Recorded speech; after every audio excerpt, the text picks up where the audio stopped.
राधा कृष्ण राधा राधा कृष्ण राधा राधा कृष्ण राधा नंद के लाला राधा राधा कृष्ण राधा नंद के लाला राधा राधा कृष्ण राधा गोकुल बाला राधा राधा कृष्ण राधा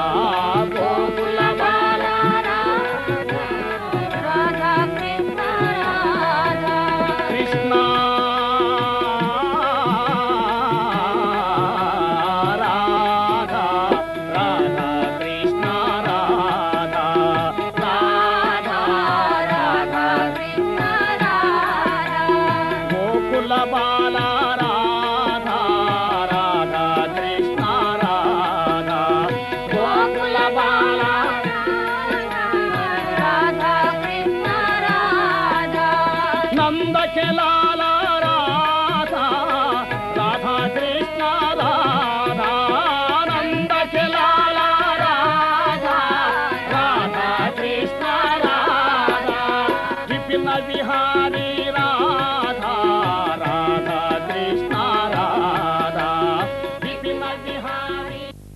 భగవద్గీత 7వ అధ్యాయం విజ్ఞాన యోగం. మొదటి షట్కం 6 అధ్యాయములు పూర్తి అయినవి. 7వ అధ్యాయంలో ప్రవేశిస్తున్నాం. కర్మ షట్కం పూర్తయినది. భక్తి షట్కంలో ప్రవేశిస్తున్నాము. ఇంకా ఒక్కటి మిగిలి ఉన్నది, అద్భుతమైనటువంటిది జ్ఞాన షట్కం. అది చివరిది, కాలేజ్ కోర్స్. అది కర్మ షట్కం 6 అధ్యాయములో పూర్తయింది కదండి. ఏమి తెలుసుకున్నాం ఈ కర్మయోగంలో? చూడండి, కర్మను గురించి ఎక్కువగా ప్రోత్సహిస్తూ శ్రీకృష్ణ పరమాత్మ 6 అధ్యాయములు చెప్పినారు కదండి. ఏమి తెలుసుకున్నాం మనం? ఒక్క విషయం మనం ఆలోచించి ఇప్పుడు ఈ భక్తిలో మనం ప్రవేశిస్తాం షట్కంలో. యోగ కర్మసు కౌశలం, ఇదండి అష్టాక్షరి మహామంత్రం. ఈ కర్మయోగం యొక్క సారం అంతా దీంట్లో ఉన్నదండి. యోగ కర్మసు కౌశలం. అది భగవద్గీతలో ఫలాని కర్మ మాత్రమే చెయ్యండి అని ఏం చెప్పలేదండి. అది ఏ కర్మ అయినప్పటికీ నిష్కామ బుద్ధితో చూడండి. ఇప్పుడు నడవటం, కూర్చోవటం, భోజనం చేయటం, చదవటం, మాట్లాడటం, ఇవన్నీ కర్మలే కదా. ఈ కర్మలు ప్రతివారు చేస్తూనే ఉన్నారు, కానీ అది బంధనాన్ని కలుగు చేస్తున్నది. అదే కర్మ మోక్షాన్ని కలుగు చేసేటువంటి ఉపాయం ఉన్నదండి. సరే, కర్మను యజ్ఞంగా మార్చుకోవాలి, ధ్యానంగా మార్చుకోవాలి. సరే, work must be transformed into worship or sacrifice. అది సామాన్యమైనటువంటి పని. భగవద్గీత చెప్పిన రహస్యం ఇదేనండి. అయినా నువ్వేం కర్మలు వదలక్కర్లేదు. లక్షణంగా గృహస్థాశ్రమంలో కానీ ఏ ఆశ్రమంలో కానీ మేమే కర్మలు మీరు చేసుకోండి, కానీ ఆ చేసుకునే ఇప్పుడు మీ యొక్క భావం ఎట్లా ఉందో అది చాలా ముఖ్యం. అది సరే, man will be judged not by the work he does but by the motive with which he does it. అది ఏ ఉద్దేశం చేస్తున్నారో అదండి ముఖ్యంగా మనం గమనించవలసింది. ఇప్పుడు భగవద్గీత చదివితే కార్యములు వదిలిపెట్టి ఎక్కడికో ఏకాంతానికి వెళ్తారనే అభిప్రాయం ఎప్పుడూ ఉంచుకోబాకండి. భగవద్గీత ఇప్పుడు అర్జునుడు భగవద్గీత విన్నాడు. కాషాయ వస్త్రాలు ధరించి ఎక్కడికైనా అరణ్యాలకి వెళ్ళారా చెప్పండి? లేదు కదా. చక్కగా తన డ్యూటీని తాను నెరవేర్చినారు, యుద్ధం చేసినారు, రాజ్య పరిపాలన చక్కగా చేసినారు. చూచారా? భగవద్గీత చదివితే అన్ని వదిలిపెట్టి ఎక్కడికో వెళ్ళిపోతారనే అపోహ ఎప్పుడు ఉంచుకోబాకండి. భగవద్గీత చదివితే దాన్ని చక్కగా ఆచరణలో పెట్టుకుంటే ఇప్పుడున్నటువంటి స్థితే ఇంకా చక్కగా జరుగుతుంది. ఇప్పుడు చెప్పులు కుట్టేవాడు భగవద్గీత చదివితే ఇంకా చక్కగా చెప్పులు కుడతాడండి వాడు. అదేవిధంగా పాకివాడు ఇంకా చక్కగా పాకి పని చేస్తుంటాడు. అది సరే, పనులు వదిలిపెట్టరండి. యోగ కర్మసు కౌశలం. అది వారు చేసేటువంటి కర్మలో నిష్కామ బుద్ధి, కర్తృత్వ రహిత బుద్ధి, దైవార్పిత బుద్ధి, అహంకార రాహిత్యము, అభిమాన రాహిత్యము ఇవి కలిగి ఉంటాడు. కర్మలు వదలడండి, కర్మలు చేస్తూనే ఉంటాడు. చక్కగా మామూలు చేసేటువంటి పనులన్నీ చేస్తుంటాడు. ఏ పని చేసినప్పటికీ నేను చేస్తున్నాననే అహం, ఈగోయిజం అది వదిలిపెట్టేస్తాడు. చూడు, జగత్తులో ఈ బ్రహ్మాండంలో మానవుడు ఇప్పుడు కదండి వచ్చింది. ఇదివరకు కోటాను కోట్ల సంవత్సరం నుంచి ఎవరండి ఈ జగత్తంతా నడిపేది? కొంచెం ఆలోచించండి. అది ఒక మహత్తరమైనటువంటి శక్తి, డివైన్ పవర్. దానికి ఏదైనా పేరు పెట్టండి, మీరు దేవుడు అనండి, ఇంకేదైనా పేరు పెట్టండి, but there is a spiritual, A divine power. ఆ శక్తి ఇదంతా నడుపుతున్నదండి. ఆ శక్తిని మనం దేవుడు అని పేరు పెట్టుకున్నామండి సార్. కనుక ఆ దైవశక్తి దగ్గర ఈ మానవ శక్తి ఎంత అండి? అల్పం కదా. మరి వీడు కొంచెం అహంకారం కలిగి నేను చేస్తున్నాననే కర్తృత్వంతో చేస్తే ఆ కర్మంతా ఖరాబ్ హో జాతా. ఎందుకు పనికి రాకుండా పోతుందండి అది. అదే కర్మ నిష్కామ బుద్ధితో కనుక చేస్తే, చూడండి, ఒక ప్రాణికి ఉపకారం చేయాలనేటువంటి భావంతో కనుక చేస్తే, దైవ స్మరణతో కనుక చేస్తే అది అద్భుతమైన యోగంగా పరిణమిస్తుంది అని గీతలో చెప్పబడింది. యోగ కర్మసు కౌశలం. అది కర్మలో కుశలత్వాన్ని చూపించడం అనేది యోగం అనేది సార్. కనుక వారి వారి కర్మలు చేసుకోవచ్చు, వదిలిపెట్టవలసిన పని లేదు. కానీ ఇదివరకుకి ఇప్పటికీ భేదం ఏమిటంటే, నేను అనేటువంటి ఈగోయిజం అక్కడ రాదండి. అహం అనేటువంటిది రాదు. కన్ను చూడవచ్చు, చెవి వినవచ్చు, పశ్యన్ శృణ్వన్ స్పృశన్ జిఘ్రన్ అస్నన్ గచ్చన్ స్వపన్ శ్వసన్ ప్రలపన్ విసృజన్ గృహ్ణన్ ఉన్మిషన్ నిమిషన్నపి ఇంద్రియాణింద్రియార్థేషు వర్తంత ఇతి ధారయన్. ఇంద్రియాలు, మనస్సు వాటి పనులు చేసుకోనండి, శరీరం కూడా వాటి పని చేసుకోనండి. మనం ఎక్కడున్నాం? వాటికి సాక్షిగా చూస్తున్నామండి సార్. దీపం, ఇక్కడ మహాసభ జరుగుతున్నది, అందరూ రకరకాలుగా ప్రవర్తిస్తున్నారు, మాట్లాడుతున్నారు, లేక అనేక భావాలన్నీ చెప్పుకుంటున్నారు. కానీ దీపం ఏమి చెప్పదు, ఈ సభలో పాల్గొనదు, కానీ సభను ప్రకాశింపజేస్తున్నది సార్. విద్యారణ్య స్వామి నాటక దీపం అని చక్కని ఒక గ్రంథం రాసినారు. నాటక దీపం. దానిలో ఒక నాటకం జరుగుతుంటే దీపానికి ఏ స్థానం ఉందో పరమాత్మకి ఆ స్థానం ఉందండి. మన హృదయంలో ఆత్మలో చూడండి, ఆ ఆత్మకి ఎటువంటి స్థానం అంటే నాటక దీపం. అది నాటకంలో అనేక పాత్రధారులు వీళ్ళందరూ కూడా పని చేస్తుంటారు, మాట్లాడుతుంటారు, వేషాలు వేస్తుంటారు, తెర వెనకపోతారు, మళ్ళీ వస్తారు. దీపం ముందుకి రాదు, వెనక్కి రాదు, వికారములు లేవు, నిర్వికారంగా అన్నింటినీ ప్రకాశింపజేస్తుంది. అదేవిధంగా మన హృదయంలో ఉండే ఆత్మను తెలుసుకోవాలి మనం. ఒకసారి నేను ఇప్పుడు ఈ చెయ్యి పని చేస్తున్నదంటే ఏ శక్తి చేత పనిచేస్తున్నది చెప్పండి. ఏనేక్షతే శృణోతీదం జిఘ్రతి యా కరోతి చ స్వాద్వస్వాదు విజానాతి తత్ప్రజ్ఞానముదీరితం. ప్రజ్ఞానం బ్రహ్మ. మహావాక్యంలో ప్రజ్ఞానం అంటే అర్థం చెప్పినారు ఉపనిషత్తులో. ఏ శక్తి చేత ఈ పనులన్నీ జరుగుతున్నాయో, ఉపాధిలో కానీ బయట సమష్టిలో కానీ ఈ కార్యక్రమాలన్నీ జరుగుతున్నాయో అదే ప్రజ్ఞ. చూచారు, భగవంతుడు కేవలం జడమైన వస్తువు కాదండి, అది చైతన్యం. బాగా తెలుసుకోండి. ఒక చిన్న రాయి 4 గోడల మధ్య మనం పెట్టుకున్నాం చూడండి గుళ్ళో, అదే దేవుడు అని అనుకోబాకండి. మంచిదే, ఆ టైంలో ఏకాగ్రత కోసం మనం ఏదో ఒక విగ్రహాన్ని, ఒక మూర్తిని, ఒక పటం ఏదో ఒక పెట్టుకున్నాం అనుకోండి, డోంట్ బి సాటిస్ఫైడ్. అది ఆ టైంలో చక్కగా భక్తిగా మీరు ఆరాధించండి, but go above the temple. God is not limited with in the 4 walls, ఈ ఈజ్ అబౌవ్, ఆల్ పర్వేడింగ్. ఈ ఆకాశం స్థూలాకాశమే ఇంత బ్రహ్మాండంగా వ్యాపించి ఉంటే దీనికంటే విశాలమైంది చిత్తాకాశం. Mental atmosphere సూక్ష్మమైంది చిదాకాశం. చిదాకాశం అంటే భగవంతుడు. ఎంత సూక్ష్మం అండి, ఈ కెనాట్ బి ఎక్స్ప్లెయిన్. దాన్ని చూడటం కానీ, వర్ణించటం కానీ, ఊహించటం కానీ అసాధ్యం అండి. మరి ఏమండి, మరి ఎట్లా తెలుసుకుంటారు అంటే అనుభవం. అనుభవం. We can realise God, but we cannot explain God. మన స్వరూపంగానే మనం చక్కగా ధ్యానం కనుక నేర్చుకుంటే మన నిజస్వరూపంలో ఉండటానికి చక్కగా అవకాశం ఉందండి. అదే చూడండి, నిన్న ధ్యాన యోగంలో శ్రీకృష్ణ పరమాత్మ చెప్పినారు, బయట గొడవలన్నీ మర్చిపోండి, బయట సంకల్పాలు, వృత్తులు ఇవన్నీ కూడా దూరంగా పారేసేయండి. మనలో ఏ విధమైనటువంటి సంకల్పం లేకుండా ఉంటే ఆ టైంలో మన సాల్వ్ అయిపోతుందండి. ఉప్పు కళ్ళు నీళ్లలో ఎట్లా కరిగిపోతుందో అట్లా కరిగిపోతుందండి. సరే, కరిగిపోయినప్పుడు ఏం మిగులుతుంది? ఇంకా సచ్చిదానందం. చూడండి, ఆ సత్ చిత్ ఎగ్జిస్టెన్స్, నాలెడ్జ్ అండ్ బ్లిస్ అది కనుక అనుభవానికి వస్తే నిజంగా ఎంత ఆనందం కలుగుతుందంటే ఈ ఇంద్ర సుఖాలు, చంద్ర సుఖాలు, రాజ్యాన్ని కూడా తృణీకరించవలసి వస్తుందండి. ఎందుకంటే అవన్నీ జడమైన నిద్రలో. చూడండి, నిద్రలో ఉండే సుఖాలండి. మేలుకునేటప్పుడు ఎంత సుఖం చెప్పండి. నిద్రా సుఖం జడమైనటువంటిదండి. మేలుకుని అనుభవించటం అదండి తురీయ స్థితి. సమాధి స్థితిలో మహర్షులంతా అనుభవించేటువంటి ఆనందం మన జన్మ హక్కు. అది మనం ఏమండి నీకు పొందడానికి అర్హత లేదని ఎవరు అనటానికి లేదు. ఎందుకంటే తన హృదయంలో ఉన్న ఆత్మని ఎందుకు తెలుసుకోకూడదు చెప్పండి. Everybody has the right to realise God. ఎందుకంటే తన స్వరూపంగానే ఉన్నాడు దేవుడు. దేవుడు ఎక్కడో వయసు ఏదో ప్రారంభ స్థితిలో మనం దండాలు పెట్టుకుంటున్నాం, కానీ అసలు భగవంతుడు ఎక్కడున్నాడంటే గీతలో చెప్తాడు చూడండి, అక్షరం బ్రహ్మ పరమం. రేపు 8వ అధ్యాయంలో రాబోతున్నది. Who is God?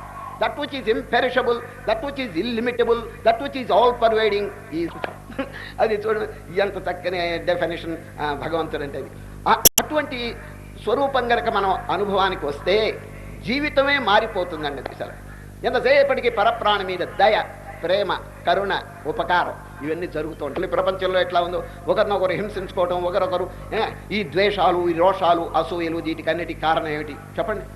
ఆధారంగానండి అసలు జ్ఞానం లేదండి. సరే, జ్ఞానము లేనందువల్ల అజ్ఞాన స్థితిలో ఇదంతా చీకటి, అంధకారమయమైపోయింది. చూడండి, ఇప్పుడు చీకటారాలు జరుగుతాయి చెప్పండి. ఇప్పుడు చీకటిగా ఉంది, ఇప్పుడు సపోజ్ లైట్లన్నీ ఆఫ్ అయినాయి అనుకోండి, ఎవరైనా లోపలికి వచ్చారనుకోండి, దాన్ని తగులుకుంటాడు, దీని కింద పడతాడు, ఇంకోటి నెత్తిన పడతాడు.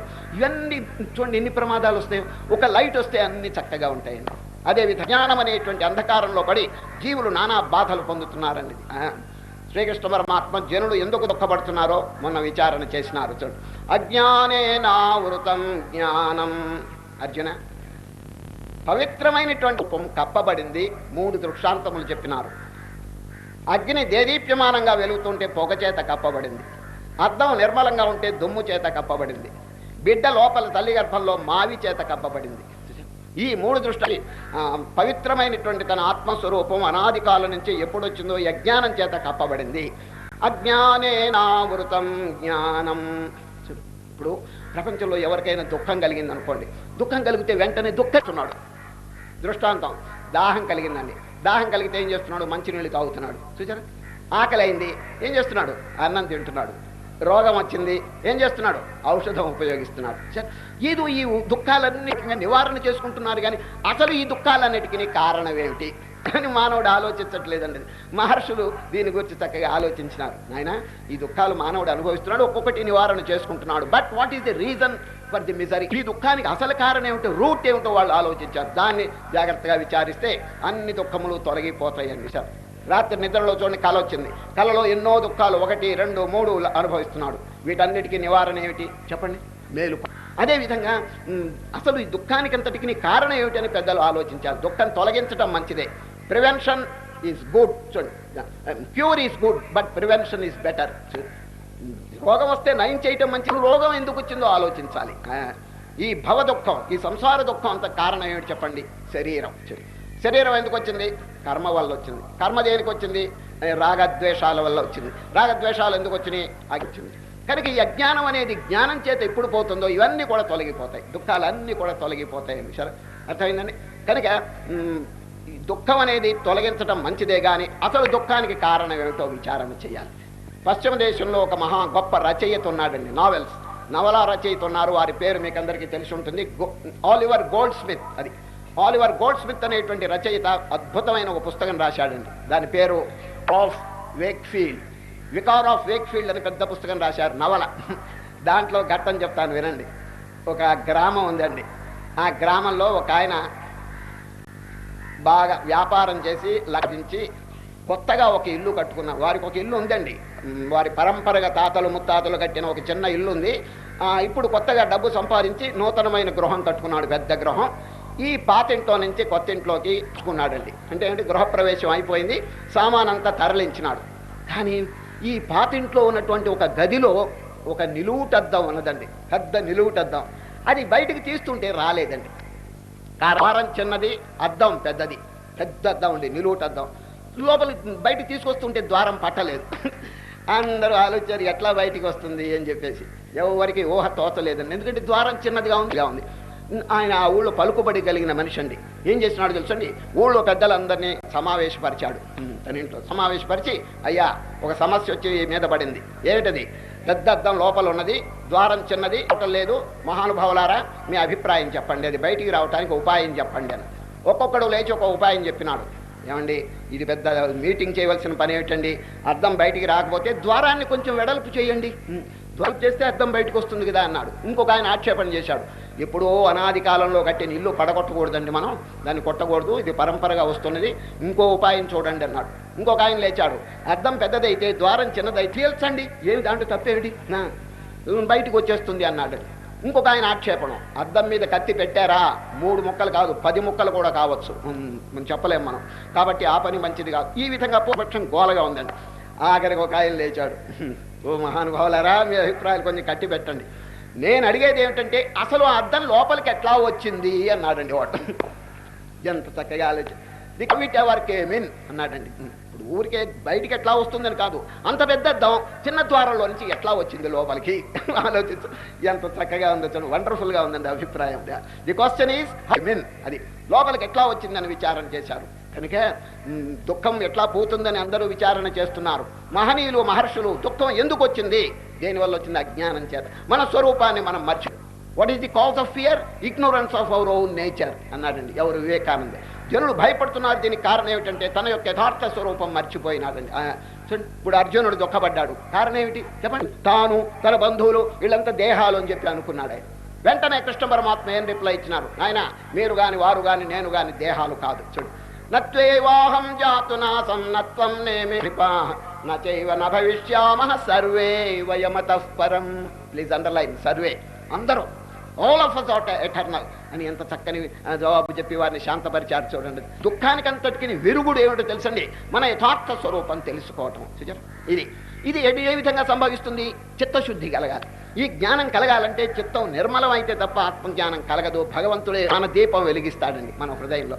ఇది 10వ అధ్యాయం విభూతి యోగంలో ఈ రహస్యం చెప్పబడింది. చూచారు, తేషాం సతతయుక్తానాం భజతాం ప్రీతిపూర్వకం. అర్జున, ఎవరు ప్రీతిపూర్వకంగా హృదయపూర్వకంగా నన్ను చింతన చేస్తుంటారో దదామి బుద్ధియోగం తం ఏన మాముపయాంతి తే, వారికి నేను బుద్ధియోగం అంటే జ్ఞాన దీపం వారి హృదయంలో వెలిగిస్తాను. చూడు, కనుక జ్ఞానం అనేది అనుగ్రహించే తప్పకుండా కలుగుతుంది. ఎప్పుడు, if your mind is pure. అది మీరు నిర్మలంగా భక్తిపూర్వకంగా కనుక ఆరాధిస్తుంటే, మన హృదయం నిర్మలంగా ఉంటే, మన మనస్సు శుద్ధంగా ఉంటే, గాడ్ ఈజ్ రెడీ, మనకు జ్ఞానం ఇవ్వటానికి సిద్ధంగా ఉన్నాడు. ఇతలో గ్యారంటీగా చెప్పేస్తున్నారు. కాబట్టి మన డ్యూటీ ఏమిటంటే to clean, to purify our mind. మన మనస్సును చిత్తశుద్ధి కలుగు చేసుకోవటమే మన యొక్క పని. భగవంతుడు తప్పకుండా జ్ఞానమును ఇస్తాడు. జ్ఞానం ద్వారా నేనెవరు చక్కగా విచారణ, అది ఇప్పుడు కాదండి, ఇప్పుడు భక్తిలో ఉన్నాం కాబట్టి విచారణ ఇప్పుడు అంత లేదు. 13వ అధ్యాయం దగ్గర నుంచి అద్భుతమైన విచారణ వస్తుందండి. ఇది వేదాంతం అంతా సారం పిండితే 3 పదాలు వస్తాయండి, జ్ఞాపకం పెట్టుకోండి. కోహం, నాహం, సోహం. ఇదండి వేదముల యొక్క వేదాంతం యొక్క సారం అంతా ఈ 3 ఉన్నదండి. ఫస్ట్ కోహం, ఇది మొదట్లో ప్రశ్న, హూయామై, అది అహం కహ, నేనెవరు అని అందరూ విచారించట్లేదండి. ఎదురు మూసుకునేదో గడిచిపోతున్నదే కానీ వ్యవహారంలో పడిపోతున్నాడు కానీ హూయామై అని చెప్పి నేనెవరు అని విచారణ చేసే నాథుడు ఎవరండి లేదే. ఈ దేహంతో ఐక్యం అయిపోతున్నాడు, కార్యక్రమాలు చేసుకుంటున్నాడు, ఆఖరికి బద్ధుడైపోతున్నాడు. రూపం తెలియకపోతే ఇంకో రూపం అనుకుంటుంటే ఎన్ని బాధలు కలుగుతాయి చెప్పండి. కనుక ఫస్ట్ క్వశ్చన్ కోహం, హూయామై. తప్పకుండా ఈ ప్రశ్న కలిగి తీరాలి ప్రతి వారి యొక్క హృదయంలో. But what is the answer, దానికి ఆన్సర్ ఏమిటి, నాహం.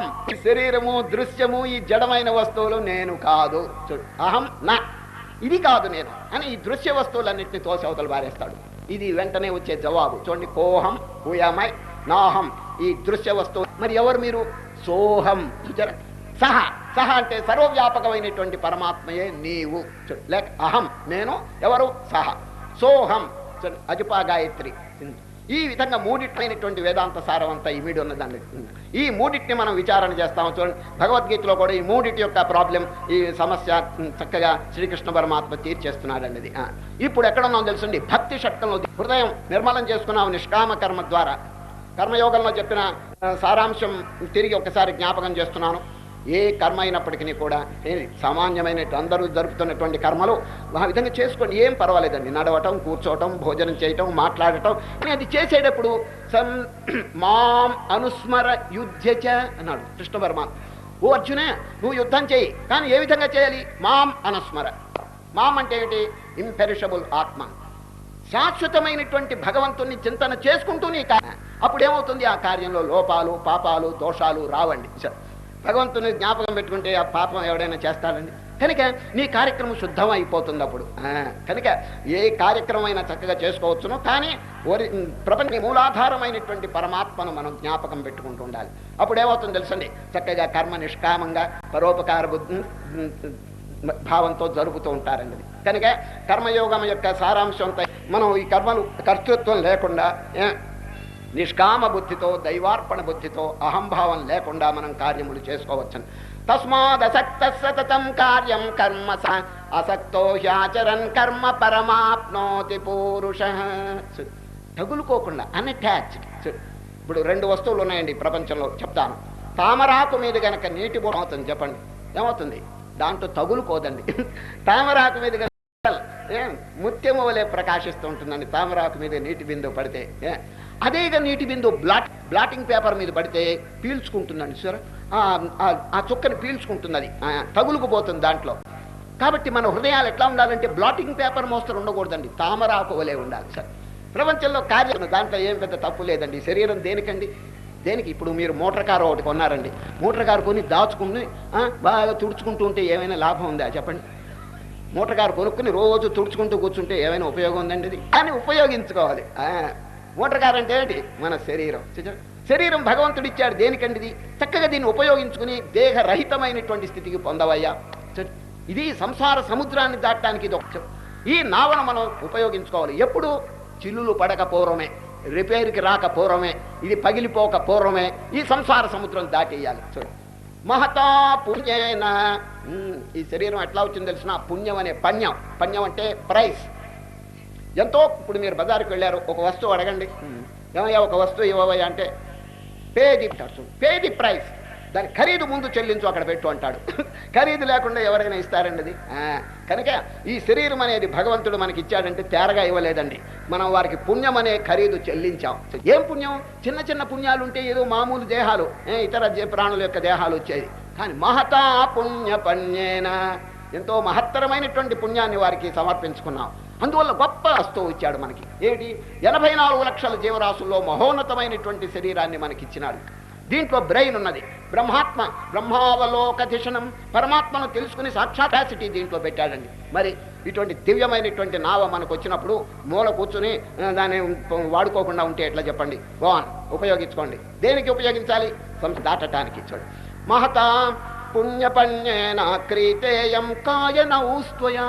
నౌహు నావ, కాయ అంటే శరీరం. శరీరం అనే నావను మనం కొనుక్కున్నాం. ఏం చేయాలి? పారం దీర్ఘంతం తరయావన్నభిజ్యతే. పగిలిపోక పూర్వమే. పగిలిపోవటం అంటే ఏంటి? మరణం. వార్ధక్యం, చిల్లులు పడుతుందండి, వార్ధక్యం వస్తుంది, అనేక బాధలు. అది రాకపో ఫినిష్ యువర్ వర్క్.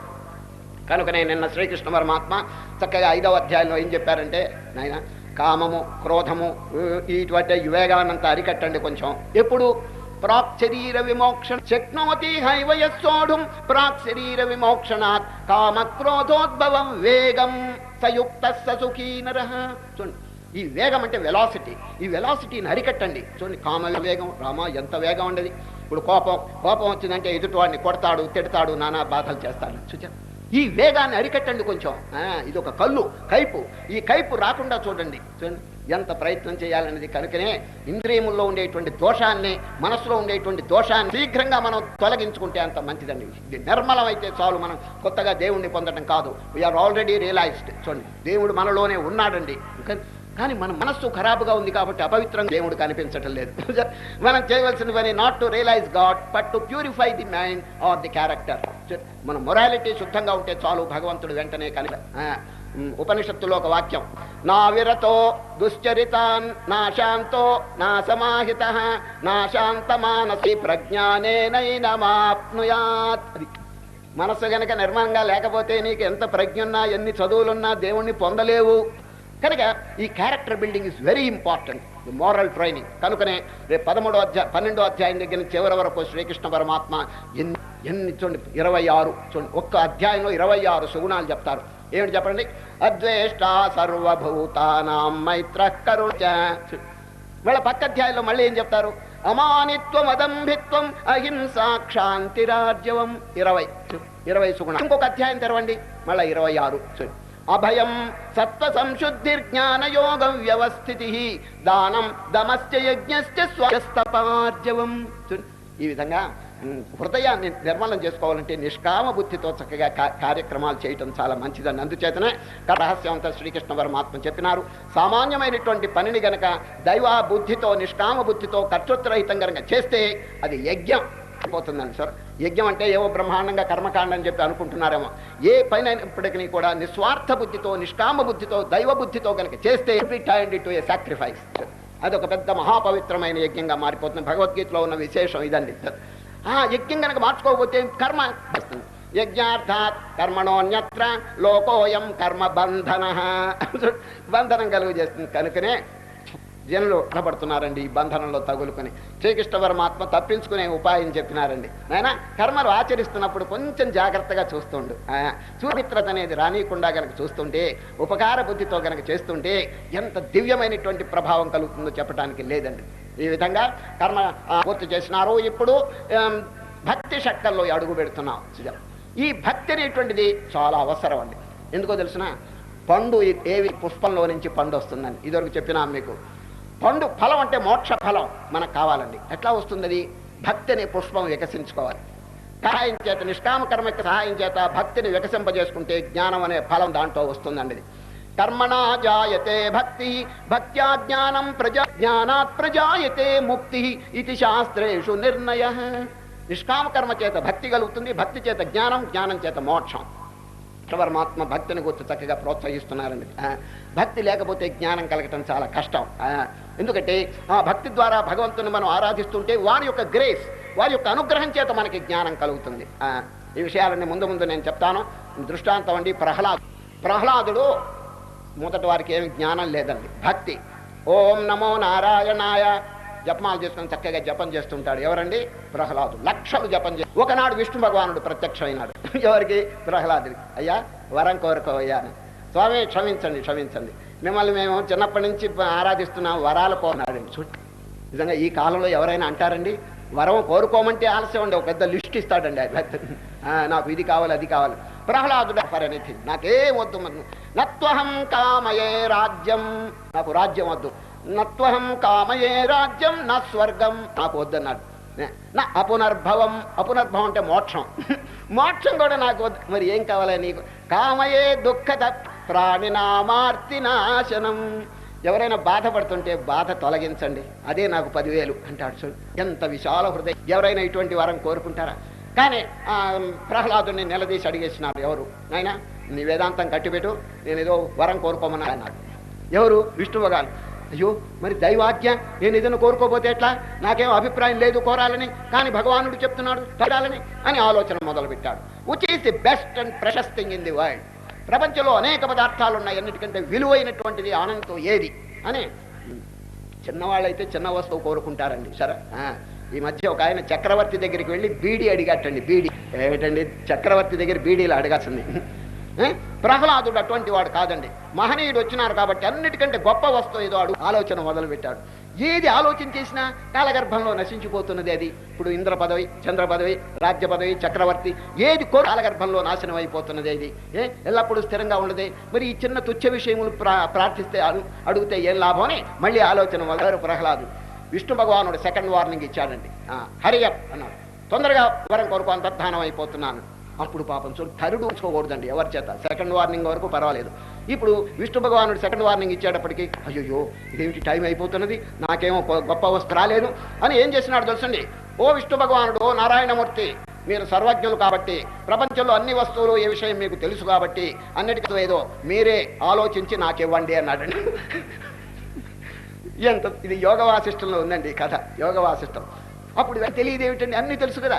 నహి జ్ఞానేన సదృశం పవిత్రమిహ విద్యతే, మన జ్ఞాన యోగంలో చెప్పాడు కృష్ణ పరమ. ఓ అర్జున, ప్రపంచంలో అంటే ఆత్మవిచారణ గొప్పది. ఆత్మవిచారణ హూయామై అనేటువంటి విషయం అన్నిటికంటే గొప్పది. కాబట్టి ప్రహ్లాద నీకు ఆత్మ గ్రహిస్తున్నాను అని అంతర్ధానం అయిపోయినాడు. చూచారు, ఆత్మవిచారణ ఇది అన్నిటికంటే ప్రశస్తింగా అండి, మహావిలువైనటువంటి వస్తువు. దాని ద్వారా మానవుడు తన స్వరూపాన్ని పొందగలడు. అప్పుడు ప్రహ్లాదుడు ఏం చేస్తున్నాడు తెలుసండి, జపమాల దూరంగా పెట్టాడండి. చూడండి, భగవంతుని అనుగ్రహం చేత ఆత్మవిచారణ వచ్చేసింది వారికి. వెంటనే నేనెవరు హూయామాయ్, నేను మనస్స, ఇంద్రియముల, బుద్ధ, అహంకారమా, వీటన్నిటికీ సాక్షి అయినటువంటి ఆత్మ అని బాగా విచారణ చేసి ఆత్మ సాక్షాత్కారం పొందాడండి. కనుక ఈ అజ్ఞానం కలగటానికి ఎవరు కారకులు చెప్పండి? భగవంతుడి యొక్క అనుగ్రహం. The grace of God is important. But how to get that grace? భగవంతుని యొక్క అనుగ్రహం ఎట్లా సంపాదించవలను? ఇదిగో వారు ఆదేశించినటువంటి విషయాలు మనం ఆచరణలో పెట్టాలి.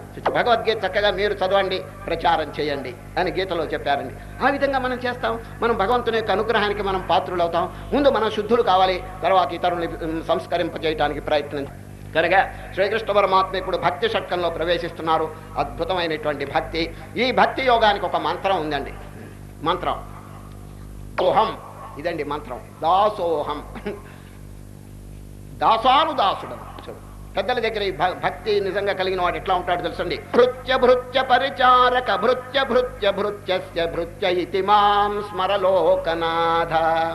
ఓ పరమాత్మ, నేను ఎవరో తెలిసిన కుడి యొక్క సేవకుడి యొక్క కింకరుని యొక్క సేవకుడిని అంటాడు. చూడు ఎంత వినయం, ఎంత ఒబీడియన్స్. చూడు అహం అనేది పూర్తిగా పోగొట్టుకుంటాడండి. ఇది జ్ఞానమార్గండి. జ్ఞాన మార్గంలో విశాలమైనటువంటి ప్రపంచం అంతా ఆక్యుపై చేస్తాడు. భక్తికి జ్ఞానానికి భేదం ఏంటంటే, భక్తి నేను స్వల్పుణ్ణి, నేను అల్పుణ్ణి అని చెప్పి తగ్గించుకుంటూ రాస్తాడు. జ్ఞానంలో అట్లా కాదు. నేను విశాలమైన స్వరూపం, బ్రహ్మాండమంతా వ్యాపించున్నానని చెప్పి అది అట్లా వస్తుందండి. రామకృష్ణ పరమహంస గారికి ఇద్దరండి. ఎవరంటే గృహస్థుల్లో ఒకరు, ఈ సన్యాసుల్లో నుండి వివేకానంద. ఆ గృహస్థాశ్రమంలో ఉన్నటువంటి శిష్యుడు ఎప్పుడు కూడా దాసానుదాసుడును అని చెప్పి అనుకుంటూ ఉంటాడండి. ఈ వివేకానంద బ్రహ్మాండమంతా వ్యాపించిన స్వరూపం అని చెప్పి అనుకుంటారు. ఒక మహనీయుడు వచ్చి ఇద్దరు శిష్యుల్ని మాయ కట్టివేసింది, గొలుసుతో కట్టివేసింది ఇద్దరు శిష్యుల్ని. వాళ్ళు ఏం చేసినారంటే, మొదటి వాడు ఈ గృహస్థాశ్రమంలో ఉన్నవాడు స్వల్పుణ్ణి, నేను అల్పుణ్ణి, నేను దాసోహం అని చెప్పి స్వరూపం చిన్నది చేసుకుని గొలుసు చూడండి, అజ్ఞానం అనేటువంటి గొలుసు వీళ్ళని బంధించేసింది. వీళ్ళిద్దరిని, ఎవరిద్దరిని? ఈ మొదటి గృహస్థ శిష్యుడిని, ఇటు వివేకానందని. ఈ గృహస్థ శిష్యుడు ఏం చేసినాడంటే, తను చిన్న దాసోహం, తన స్వరూపం స్వల్పం చేసుకుని ఈ మాయనే గొలుసు యొక్క రింగులో నుంచి దూరి తప్పించుకున్నాడటండి, పారిపోయినట్టు. వివేకానంటే బాగా విజృంభించి తన శరీరాన్ని బాగా డెవలప్ చేసి ఆ గొలుసును బద్దలు చేసి ఆయన తప్పించుకుపోయినట్టండి. సరే, ఈ విధంగా భక్తి ఎంత చక్కగా పోలికి చెప్పాడు చూడండి. ఇద్దరూ మా యొక్క బంధం నుంచి తప్పించుకున్నారు.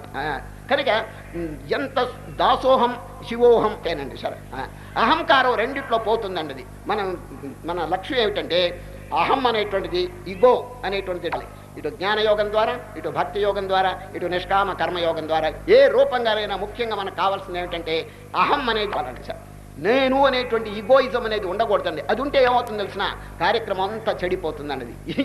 వీడి కర్తృత్వం అనంతమైనటువంటి విషయం అంతా చక్కగా నడుస్తుంటే, ఏదో మహత్తరమైనటువంటి శక్తి నడుపుతుంటే, ఈయనేదో మధ్యలో వచ్చి మహా ఉంటే మన్న పుట్టాడు, ఎప్పో మాపో పోబోతాడు. ఈ స్వల్పమైనటువంటి దేశకాల క్రియలకు బద్ధుడైనటువంటి జీవుడికి ఏమి శక్తి ఉందండి అసలు చెప్పండి? దైవశక్తి దగ్గర మానవ శక్తి అల్పం. చిన్న దృష్టాంతం చెప్తాను. ఇప్పుడు గాలి లేదండి, ఉక్కబోస్తుంది అనుకోండి. ఒక్కసారి జంఝామార్తం వస్తే ఎంత గాలి వస్తుంది. దైవశక్తి విసినికరతో విసురుకోవటం మానవ శక్తి. చూసారా? ఇప్పుడు చూడండి, ఎన్నో లైట్లు పెట్టాము, కొద్ది వెలుతురు వచ్చిందండి. రేపు పొద్దున తాడండి, ఎంత శక్తో చూడండి. అది దైవశక్తి, ఇది మానవుడి శక్తి అండి. సరే, ఇప్పుడు నీళ్లు లేవండి, నీళ్లు లేకపోతే పంపులతో కొట్టి అవస్థ పడుతున్నారండి. సరే, ఇది మానవ శక్తి. ఒక్కసారి కానీ కుంభవర్షం కురిసిందంటే ఈ జిల్లా అంతా కూడా వర్షం జలమయం అయిపోతుంది. కనుక దైవశక్తి అద్భుతమైంది, చాలా గొప్పది. ఈ మానవ శక్తి చాలా అల్పమైంది. మనం ఏం చేయాలి తెలుసండి? ఆ దైవానికి దాసోహం అని చెప్పేసి ఇతృత్వాన్ని పోగొట్టుకుని నీవే తప్ప ఇతఃపరం వెరుగా అనేటువంటి భావం ఉండాలండి. సరే, ఈ భావం ఉండేటప్పటికీ ఈ కార్యక్రమం అయిపోతాయి. సరే, మనం దాసోహం దాసోహం అని మనం చక్కగా చింతన చేస్తుంటే భగవంతుడు ఏం చేస్తాడు తెలుసండి? దా అనే దాన్ని తీసుకుపోతాడండి. సరే, మధుసూదన సరస్వతి అనేటువంటి మహానుభావుడు, గొప్ప కృష్ణ భక్తుడండి. వారు ఏం చెప్పారు తెలుసండి? వారు మొదట్లో భక్తి గలవారండి, కానీ కొంతకాలమునకు అఖండమైనటువంటి జ్ఞానం వారికి కలిగిందండి. సరే, అప్పుడు వారు చెప్తారు, దాసోహమితి యా బుద్ధిర్పూర్వమాసీ జనార్దనే. నేను జనార్దనుడు అంటే కృష్ణ పరమాత్మని దాసోహం అని ధ్యానం చేస్తుంటే దాకారోప్యపహృతస్తేన గోపీ వస్త్రాపహారిణ. గోపికల వస్త్రాలు అపహరించేటువంటి కృష్ణ పరమాత్మ నా దాకారం కూడా అపహరించేశాడు అన్నాడు. చూడండి, దాన్ని తీసుకుపోతే ఏం మిగిలింది చెప్పండి? సోహం. దాసోహం అని జపం చేస్తుంటే దానేది కొట్టేశాటండి ఎవరు? కృష్ణ పరమాత్మ. కనుక తప్పకుండా ఈ దాకారం పోతుందండి కొంతకాలానికి. దాసోహం. హనుమంతుడు చూడండి, హనుమంతుడు ఎంత భక్తి, ఎంత దాసోహం భావన. కానీ శ్రీరామచంద్రుడు వారికి చక్కగా బోధ చేసేటప్పటికి మనస్సు మారిపోయి ఏమండి దాసోహమని అట్లాగే ఉంచుకుని సోహం అనేటువంటి భావంలో ప్రవేశించాడండి. ఎవరు? ఆంజనేయులు. మీకెట్టా తెలుసునంటే లాస్ట్ ఉపనిషత్తు ముక్తికోపనిషత్తు అండి. ఆ ముక్తికోపనిషత్తు రామచంద్రుడు హనుమంతునికి చక్కగా ఉపదేశం చేస్తే అంతా పూర్తయిన తర్వాత, ఆంజనేయ నువ్వు ఏం తెలుసుకున్నావో కొంచెం చెప్తావా, నేను చెప్పిన బోధ అంతా జీర్ణమైందా? అప్పుడు హనుమంతుడు చెప్తాడు ఇది, నేను గనక దేహబుద్ధ్యాస్మి దాసోహం. రామచంద్ర మీరు చెప్పిన బోధ అంతా జీర్ణమైపోయింది. సారం ఒక వాక్యంలో చెప్తున్నాను. నేను దేహం అని చెప్పి అనుకుంటే మీకు దండం పెడతా. నేను దేహభావన ఎప్పుడైనా నాకు కలిగితే దాసోహం. దాసో దేహబుద్ధ్యాస్మి దాసోహం జీవబుద్ధ్యాత్వదంశక. నేను ఎప్పుడైనా జీవుడని చెప్పి అనుకుంటే మీ యొక్క అంశం. మీరు చెట్టు అయితే నేను కొమ్మ, మీరు సముద్రం అయితే నేను తరంగం, మీరు శరీరం అయితే నేను ఒక అని జీవబుద్ధ్యాత్వదంశక ఆత్మబుద్ధ్యాత్వమేవాహం. నేను ఎప్పుడైనా అనుకుంటే రామచంద్ర మీకు నాకు భేదం లేదు మహానుభావ అంటాడు. చూడు సరే, గురువు శిష్యుడు ఏకమైపో బుద్ధిలో గురుర్నైవ శిష్య. ఈ తాత్పర్యంతో ఒక చక్కని శ్లోకంలో చెప్పేస్తాడు. దేహబుద్ధ్యాస్మి దాసోహబుద్ధ్యాత్వదంశక ఆత్మబుద్ధ్యాత్వమేవాహం ఇది మే నిశ్చితామతి. కాబట్టి నాటికైనా జ్ఞానంలోకి తీసుకుని వెళ్తుందండి. సరే దాసో అయితే ఇప్పుడు అక్కడక్కడ ఏం జరుగుతున్నదో తెలుసండి. ఈ భక్తి మార్గంలో ఉన్నవాళ్ళు, జ్ఞాన మార్గంలో ఉన్న వాళ్ళు ఇద్దరు కలహించుకుంటున్నారండి అక్కడక్కడ. భక్తి మార్గంలో ఉన్న వాళ్ళు ఏమంటారు తెలుసునా, ఏం పని లేదా, నేను దేవుడు నేను దేవుడు, ఏమిటి జ్ఞానం అంతా, ఏదో భక్తిగా చక్కగా నామస్మరణ నమో నారాయణాయ ఇటువంటి మంత్రాలు జపం చేయాలి, కానీ ఏమిటి జ్ఞానం ఏమిటి నువ్వు అని చెప్పి ఇవి ఏళాకోళం చేస్తారు భక్తి మార్గం. ఈ భక్తి మార్గంలో యువకులు చాలామంది ఉన్నారండి. జ్ఞాన మార్గంలో ముసలివాళ్ళు చాలామంది ఉన్నారండి. వాళ్ళు ఎంతసేపటికి సోహం బ్రహ్మాస్మి అని వాళ్ళు చింతన చేస్తుంటారు. వాళ్ళ మంత్రం ఏమిటి తెలుసండి, సోహం. చూచారు, వాళ్ళది సోహం, వీళ్ళది దాసం. ఒకనాడు ఏమైందో తెలుసండి, ఒక ఆశ్రమంలో చాలా గదులు ఉన్నాయండి. ఒక ఆశ్రమంలో ఒక గదిలో జ్ఞాన మార్గం వాడు వచ్చి ప్రవేశించాడండి. ఆశ్రమంలో అనేక మంది వస్తుంటారు. జ్ఞాన మార్గం వాడు వచ్చి సోహం సోహం సోహం అని జపం చేస్తున్నాడు. ఆ గది పక్కనే భక్తి మార్గం వాడు వచ్చి ప్రవేశించాడండి. దాసోహం దాసోహం దాసోహం అని వాడు చేస్తున్నాడు. తెల్లవారుజాము 4:30కి గంట కొడతారండి ఆశ్రమంలో. గంట కొట్టగానే ముందు జ్ఞాన మార్గం వాడు నిద్రలేచాడు. ఆ ఆశ్రమంలో ఒక బావి ఉందండి.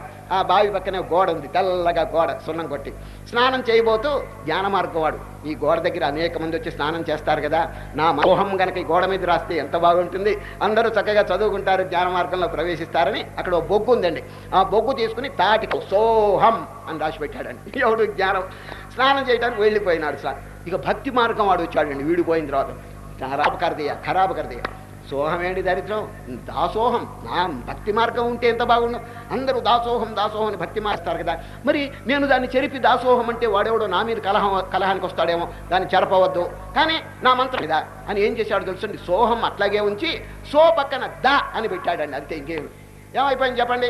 సోహం హం భలే భలే నా మంత్రం ఎక్కిపోయింది పైకి అనుకుని స్నానం చేసిపోయినాడు. మరుసటి రోజు మళ్ళీ జ్ఞాన మార్గం వాడు వచ్చాడు. నా సోహం చెడగొట్టాడు రా, ఎవడో దాసోహం పెట్టాడు అని వాడేం చేశాడంటే మొత్తం చెరిపేసి మళ్ళా సోహం అంటే వాడు కలహానికి వస్తాడని సోహం అట్లాగే ఉంచి దా పక్కన స అని పెట్టాడండి. స ఏమైంది తెలుసునా, సదా సోహం, ఉట్టి సోహం ఎల్లప్పుడు. అరే వరే వరే చప్పట్లు కొట్టాడు, ఆనందపడ్డాడు వాడు. ఈయన పోగానే వాళ్ళ భక్తి సదా సోహం ఏమిటి అని చెప్పి చెరిపేస్తే కోపానికి వస్తుంది, కొట్లాటికి వస్తాడని ఆ సదా పక్కన మళ్ళీ దాని పెట్టాడు. చూసిన దాస దాసోహం అయిపోయిందని. అరే రే బ్రహ్మాండమైన భక్తి, బ్రహ్మాండమైన భక్తి. వీడిపోయినాడు, మళ్ళా వాడు వచ్చాడు, సా పెట్టాడు, సదా సదా సోహం. మళ్ళా వాడొచ్చి దాస దాస దాసోహం. ఆఖరి గోడ రెండు.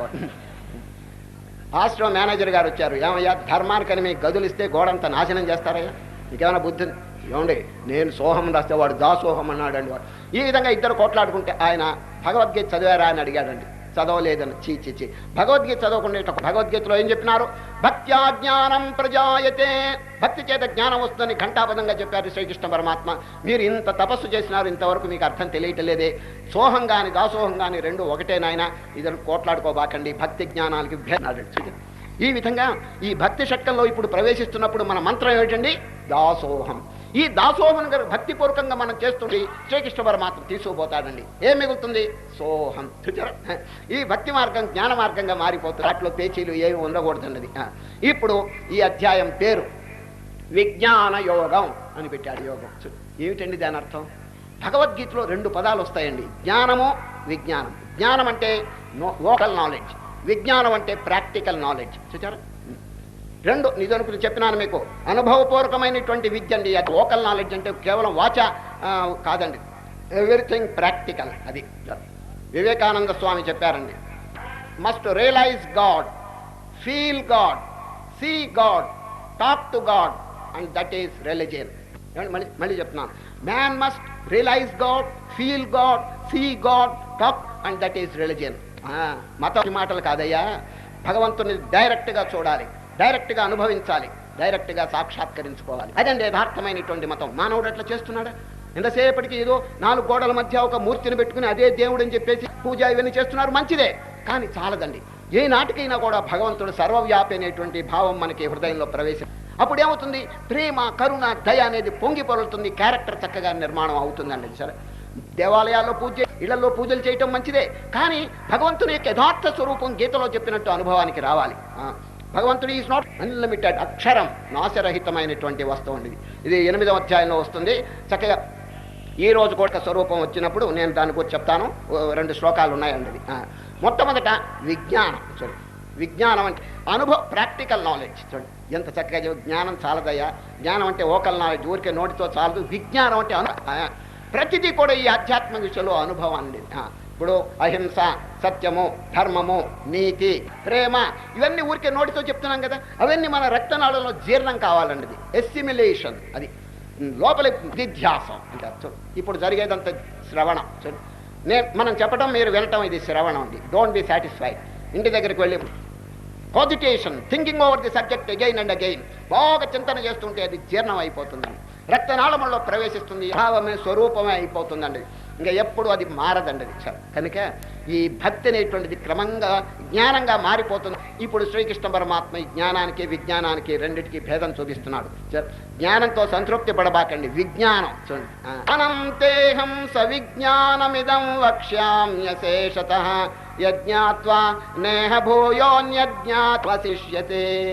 అర్జున, నీకు 2 చెప్తున్నాను, జ్ఞానము, విజ్ఞానము. ఈ రెండింటి కనుక తెలుసుకుంటే కొత్తగా తెలుసుకోవాల్సింది లేదు. సరే, మీకు అందరికీ అర్థమైందండి. జ్ఞానము, విజ్ఞానం చిన్న దృష్టాంతం చెప్తే అర్థమవుతుంది. ఇప్పుడు మీరు సికింద్రాబాద్ పెద్ద పట్టణంలో ఉన్నారండి. దూరంగా ఒక గ్రామం ఉందండి, 50 మైళ్ళ దూరంలో. అక్కడ మీ బంధువులు ఎవరో ఉన్నారు, వారు మీకు జాబు రాశారండి. ఏమండి, మా ఊళ్ళో దొరుకుతున్నాయి, పెద్ద సిటీ కాబట్టి మీరు ఇంకొక వారం రోజుల్లో మా ఊరికి రాబోతున్నారు కాబట్టి ఈ వస్తువులు తీసుకురండి అని ఒక పెద్ద లిస్టు రాశాడండి. ఏమిటి చెప్పండి? బ్యాటరీ లైటు, ఒక సూట్ కేసు, ఒక టెలివిజన్ సెట్టు, ఒక రేడియో, ఇది ట్రాన్సిస్టరు, ఇవన్నీ పల్లెల్లో దొరకవండి. ఇవన్నీ జాబు రాశాడు. ఆ జాబు ఎంతసేపు చదువుతారు చెప్పండి? ఎంతసేపు చదువుతారు? ఒక్కసారి చదివితే చాలండి. తర్వాత ఏం చేయవలను? మనీ పర్సు, ఆ లెటరు తీసుకెళ్ళాలి. చూచారు? ఒక్కొక్క వస్తువు కొనాలి, చూడండి, ఖరీదు చేసి ఆ ఊరికి వెళ్ళాలి. చూచారు? ఊరికే ఆ ఉత్తరం చదవటం అనేది జ్ఞానం.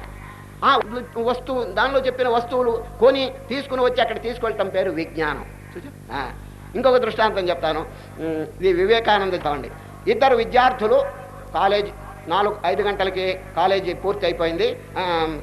ఊరి బయట షికారుగా పోయినారటండి. అసలు ఊరు బయట ఒక మామిడి తోట ఉందండి, పెద్ద మామిడి తోట, మంచి పండ్లు కూడా కాసినాయండి. 2 స్టూడెంట్స్ వెళ్ళి తోటకి 2 తిరగటం మొదలు పెట్టారు. ఒకరు ఒకవైపు, ఇంకొకరు ఒకవైపు తిరుగుతూ. ఒక స్టూడెంట్, ఒక విద్యార్థి ఏం చేస్తున్నాడు తెలుసండి? ఒక నోటు పుస్తకం తీసుకొని రాస్తున్నాడండి. ఈ మామిడి చెట్లు ఉన్నాయి, ఒక్కొక్క చెట్టుకి ఎన్ని కొమ్మలు ఉన్నాయి, ఒక్కొక్క కొమ్మకి ఎన్ని పండ్లు ఉన్నాయి అని స్టాటిస్టిక్స్ రాస్తున్నాడండి ఒక విద్యార్థి. ఇంకొక విద్యార్థి ఏంటి, దూరంగా పోయి ఒక మామిడి పండు కోసుకుని చెక్కు తీసుకుని స్వాహా లక్షణంగా తింటున్నాడండి వాడు. ఈ ఇద్దరిలో హూయి అంటున్నాడండి ఎవరో పెద్ద ఆయన. ఎవరు అదృష్టవంతుడు చెప్పండి? తోటని అనుభవిస్తున్నాడు వాడు, చూడండి, లక్షణంగా మామిడి పండు తింటున్నాడు. ఈయన describing the garden, where that fellow is enjoying the garden. వాడి తోటని అనుభవిస్తున్నాడు, వీడేమో ఊరికి వర్ణిస్తున్నాడు. దేవుని గురించి చాలా మంది వర్ణిస్తున్నాడు. అవినాశి, భక్తవత్సలుడు, సర్వవ్యాపి, ఈ విధంగా ఇంకొక ఆయన ఏం చేస్తున్నాడు? చక్కగా హృదయంలో వెలుగుతున్నటువంటి పరమాత్మను అనుభూతి పొందుతున్నాడండి. సరే, ఇతరులో ఎవరండి ధన్యుడు చెప్పండి? దేవుని గురించి స్తోత్రం చేయటం, దేవుని అనుభవించాలి. We have to realise God. అప్పుడు కలిగేటువంటి ఆనందం చెప్పడానికి లేదు. దీని పేరు విజ్ఞానం. విజ్ఞాన సహితం. ఈ ఆధ్యాత్మ విషయంలో వాచ అనే దానికి చాలా తక్కువ స్థానం ఉందండి. అది ఎంతసేపటికి కూడా అనుభవం. ఇది ఒక్కసారి గురువు దగ్గర శిష్యుడు బోధ వింటే చాలండి, వెంటనే he must assimilate, he must put it into practice, he must నిత్యాన్ని మార్చుకోవాలండి. నిత్య వ్యవహారంలో దాన్ని ట్రాన్స్లేట్ చేయాలి. అందుచేత శ్రీరామచంద్రుడు అండి హనుమంతుడికి ఈ విషయం బోధించినారండి, జ్ఞాన విజ్ఞానమును గూర్చి. ఆంజనేయగా ఉంది. ఒక ఆయన ప్రకాశమును గూర్చి ఉపన్యాసం చెప్తున్నట్టండి. ఎక్కడ? చీకట్లో ప్రకాశం తెల్లగా ఉంటుంది, దానివల్ల జనానికి ఎంతటో ఆహ్లాదంగా ఉంటుంది. చీకట్లో కూర్చుని ఉపన్యాసం చెప్తున్నట్ట. ఏమైనా ప్రయోజనం ఉందా అంటున్నాడు ఎవరు? రామచంద్రుడు హనుమంతునికి చెప్తున్నాడండి. దాని పేరు సీతారామాంజనేయం. అది దారుణ గాఢంధకారం బడగు వసుధలో కృత దీపవార్త వలన. దీపాన్ని గురించి ఊరికే ఉపన్యాసం చెప్తూ దాన్ని వర్ణన చేస్తుంటే చీకటి పోతుందా అని అడుగుతున్నాడు. చూడు, దారుణ గాఢంధకారం బడ వసుధలో కృత దీపవార్త వలన ఆ కొన్న మనుజుని ఆకలి తీరునే ధన సరసాన్న వలన. ఘన సరసాన్నం, అన్నాన్ని గుర్చిన పిండి వంటలు, ఈ పలహారాలు, వీటిని గురించి వర్ణిస్తున్నాడు. ఎవరి దగ్గర? మా వాడి దగ్గర. చూడండి, వాడి ఆకలి తీరుతుందా చెప్పండి? ఏమయ్యా ఆకలి గల ఉన్నాయన, బూరె గుండ్రంగా ఉంటుంది, గారి ఇట్లా ఉంటుంది, వాళ్ళు చస్తున్నాడు వాడు. ఆ కొన్న మనుజుని ఆకలి తీరునే ఘన సరసాన్న వర్ణన నిరిపేదవాని పెదరికంబువోవునే ద్రవ్య ప్రభావ కీర్తనము వలన. బీదవాడి దగ్గర కూర్చొని గురించి వర్ణిస్తున్నాడు. ఏమయ్యా 100 రూపాయల నోటు పచ్చగా ఉంటుందంటాడు. వాడి పచ్చ ఏదో 1 రూపాయి దానం చేస్తే మంచిది కానీ మెరిపేదవాని పెదరికంబువోవునే ద్రవ్య ప్రభావ కీర్తనము వలన రోగ పీడితుని బంగుదీరునే కలితౌషధ ప్రసంగంబు వలన. ఒక ఆయనకి జబ్బుగా ఉందండి, ఆయన దగ్గర కూర్చొని ఇంకొక ఆయన ఏమయ్యా ఇన్సులిన్ ఎట్లా ఉంటుంది, పెన్సిలిన్ ఏదో వచ్చి పొడవాలి కానీ వాడిని ఇన్సులిన్ పెన్సిలిన్ నుంచి ఉపన్యాసం. వాడు జబ్బుతో చస్తున్నాడు వాడు. రోగంబు తీరునే కలితౌషధ ప్రవలన జండిపడి బుద్ధిలో వెలి నిండి మిగుల దట్టమైనట్టి అజ్ఞానతమము తెగునే.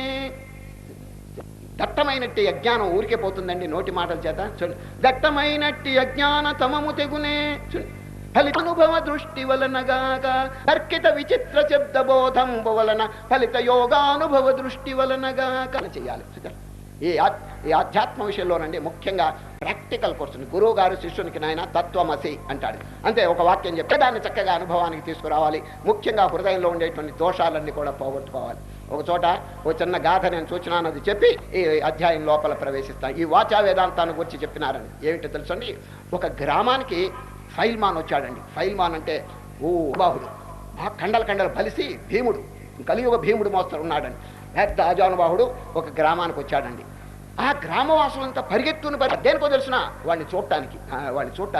ఆజానుబాహుడు పెద్ద బలిసి ఉన్నాడండి వాడు. వాడిని చూడటానికి జనం అంతా వస్తే అందరిని ఆహ్వానించి కూర్చోండి అయ్యా మహానుభావ, నేను మీ గ్రామానికి వచ్చాను, నా స్వరూపం ఏమిటో మీరు చూచారు కదా, నేను భీముడి కంటే లావుగా ఉన్నాను, ఆజానుబాహుడిని. ఎందుకు వచ్చానో తెలుసునా? కొన్ని 1000 మంది వచ్చి కూర్చున్నారండి గ్రామస్తులు వీడిని చూడటానికి. అందరికీ ఉపన్యాసం చెప్తున్నాడు. ఓ గ్రామస్తులారా, నేను వచ్చిన ఉద్దేశం ఏమిటో తెలుసిన? మీ ఊరు పక్కన చిన్న కొండ ఉంది, చిన్న కొండ. నిన్న రాత్రి నేను పండుకోబోతుంటే నాకు ఒక సంకల్పం కలిగింది. కృతయుగంలో ఒక మహనీయుడు కొండను మోసాడు. త్రేతాయుగంలో త్రేతాయుగంలో కొండను అరచేతిలో మోసినాడు ఒక ఆయన. ఆయన వల్ల యుగానికే ఖ్యాతి వచ్చింది. ఎవరో తెలుసిన? హనుమంతుడు.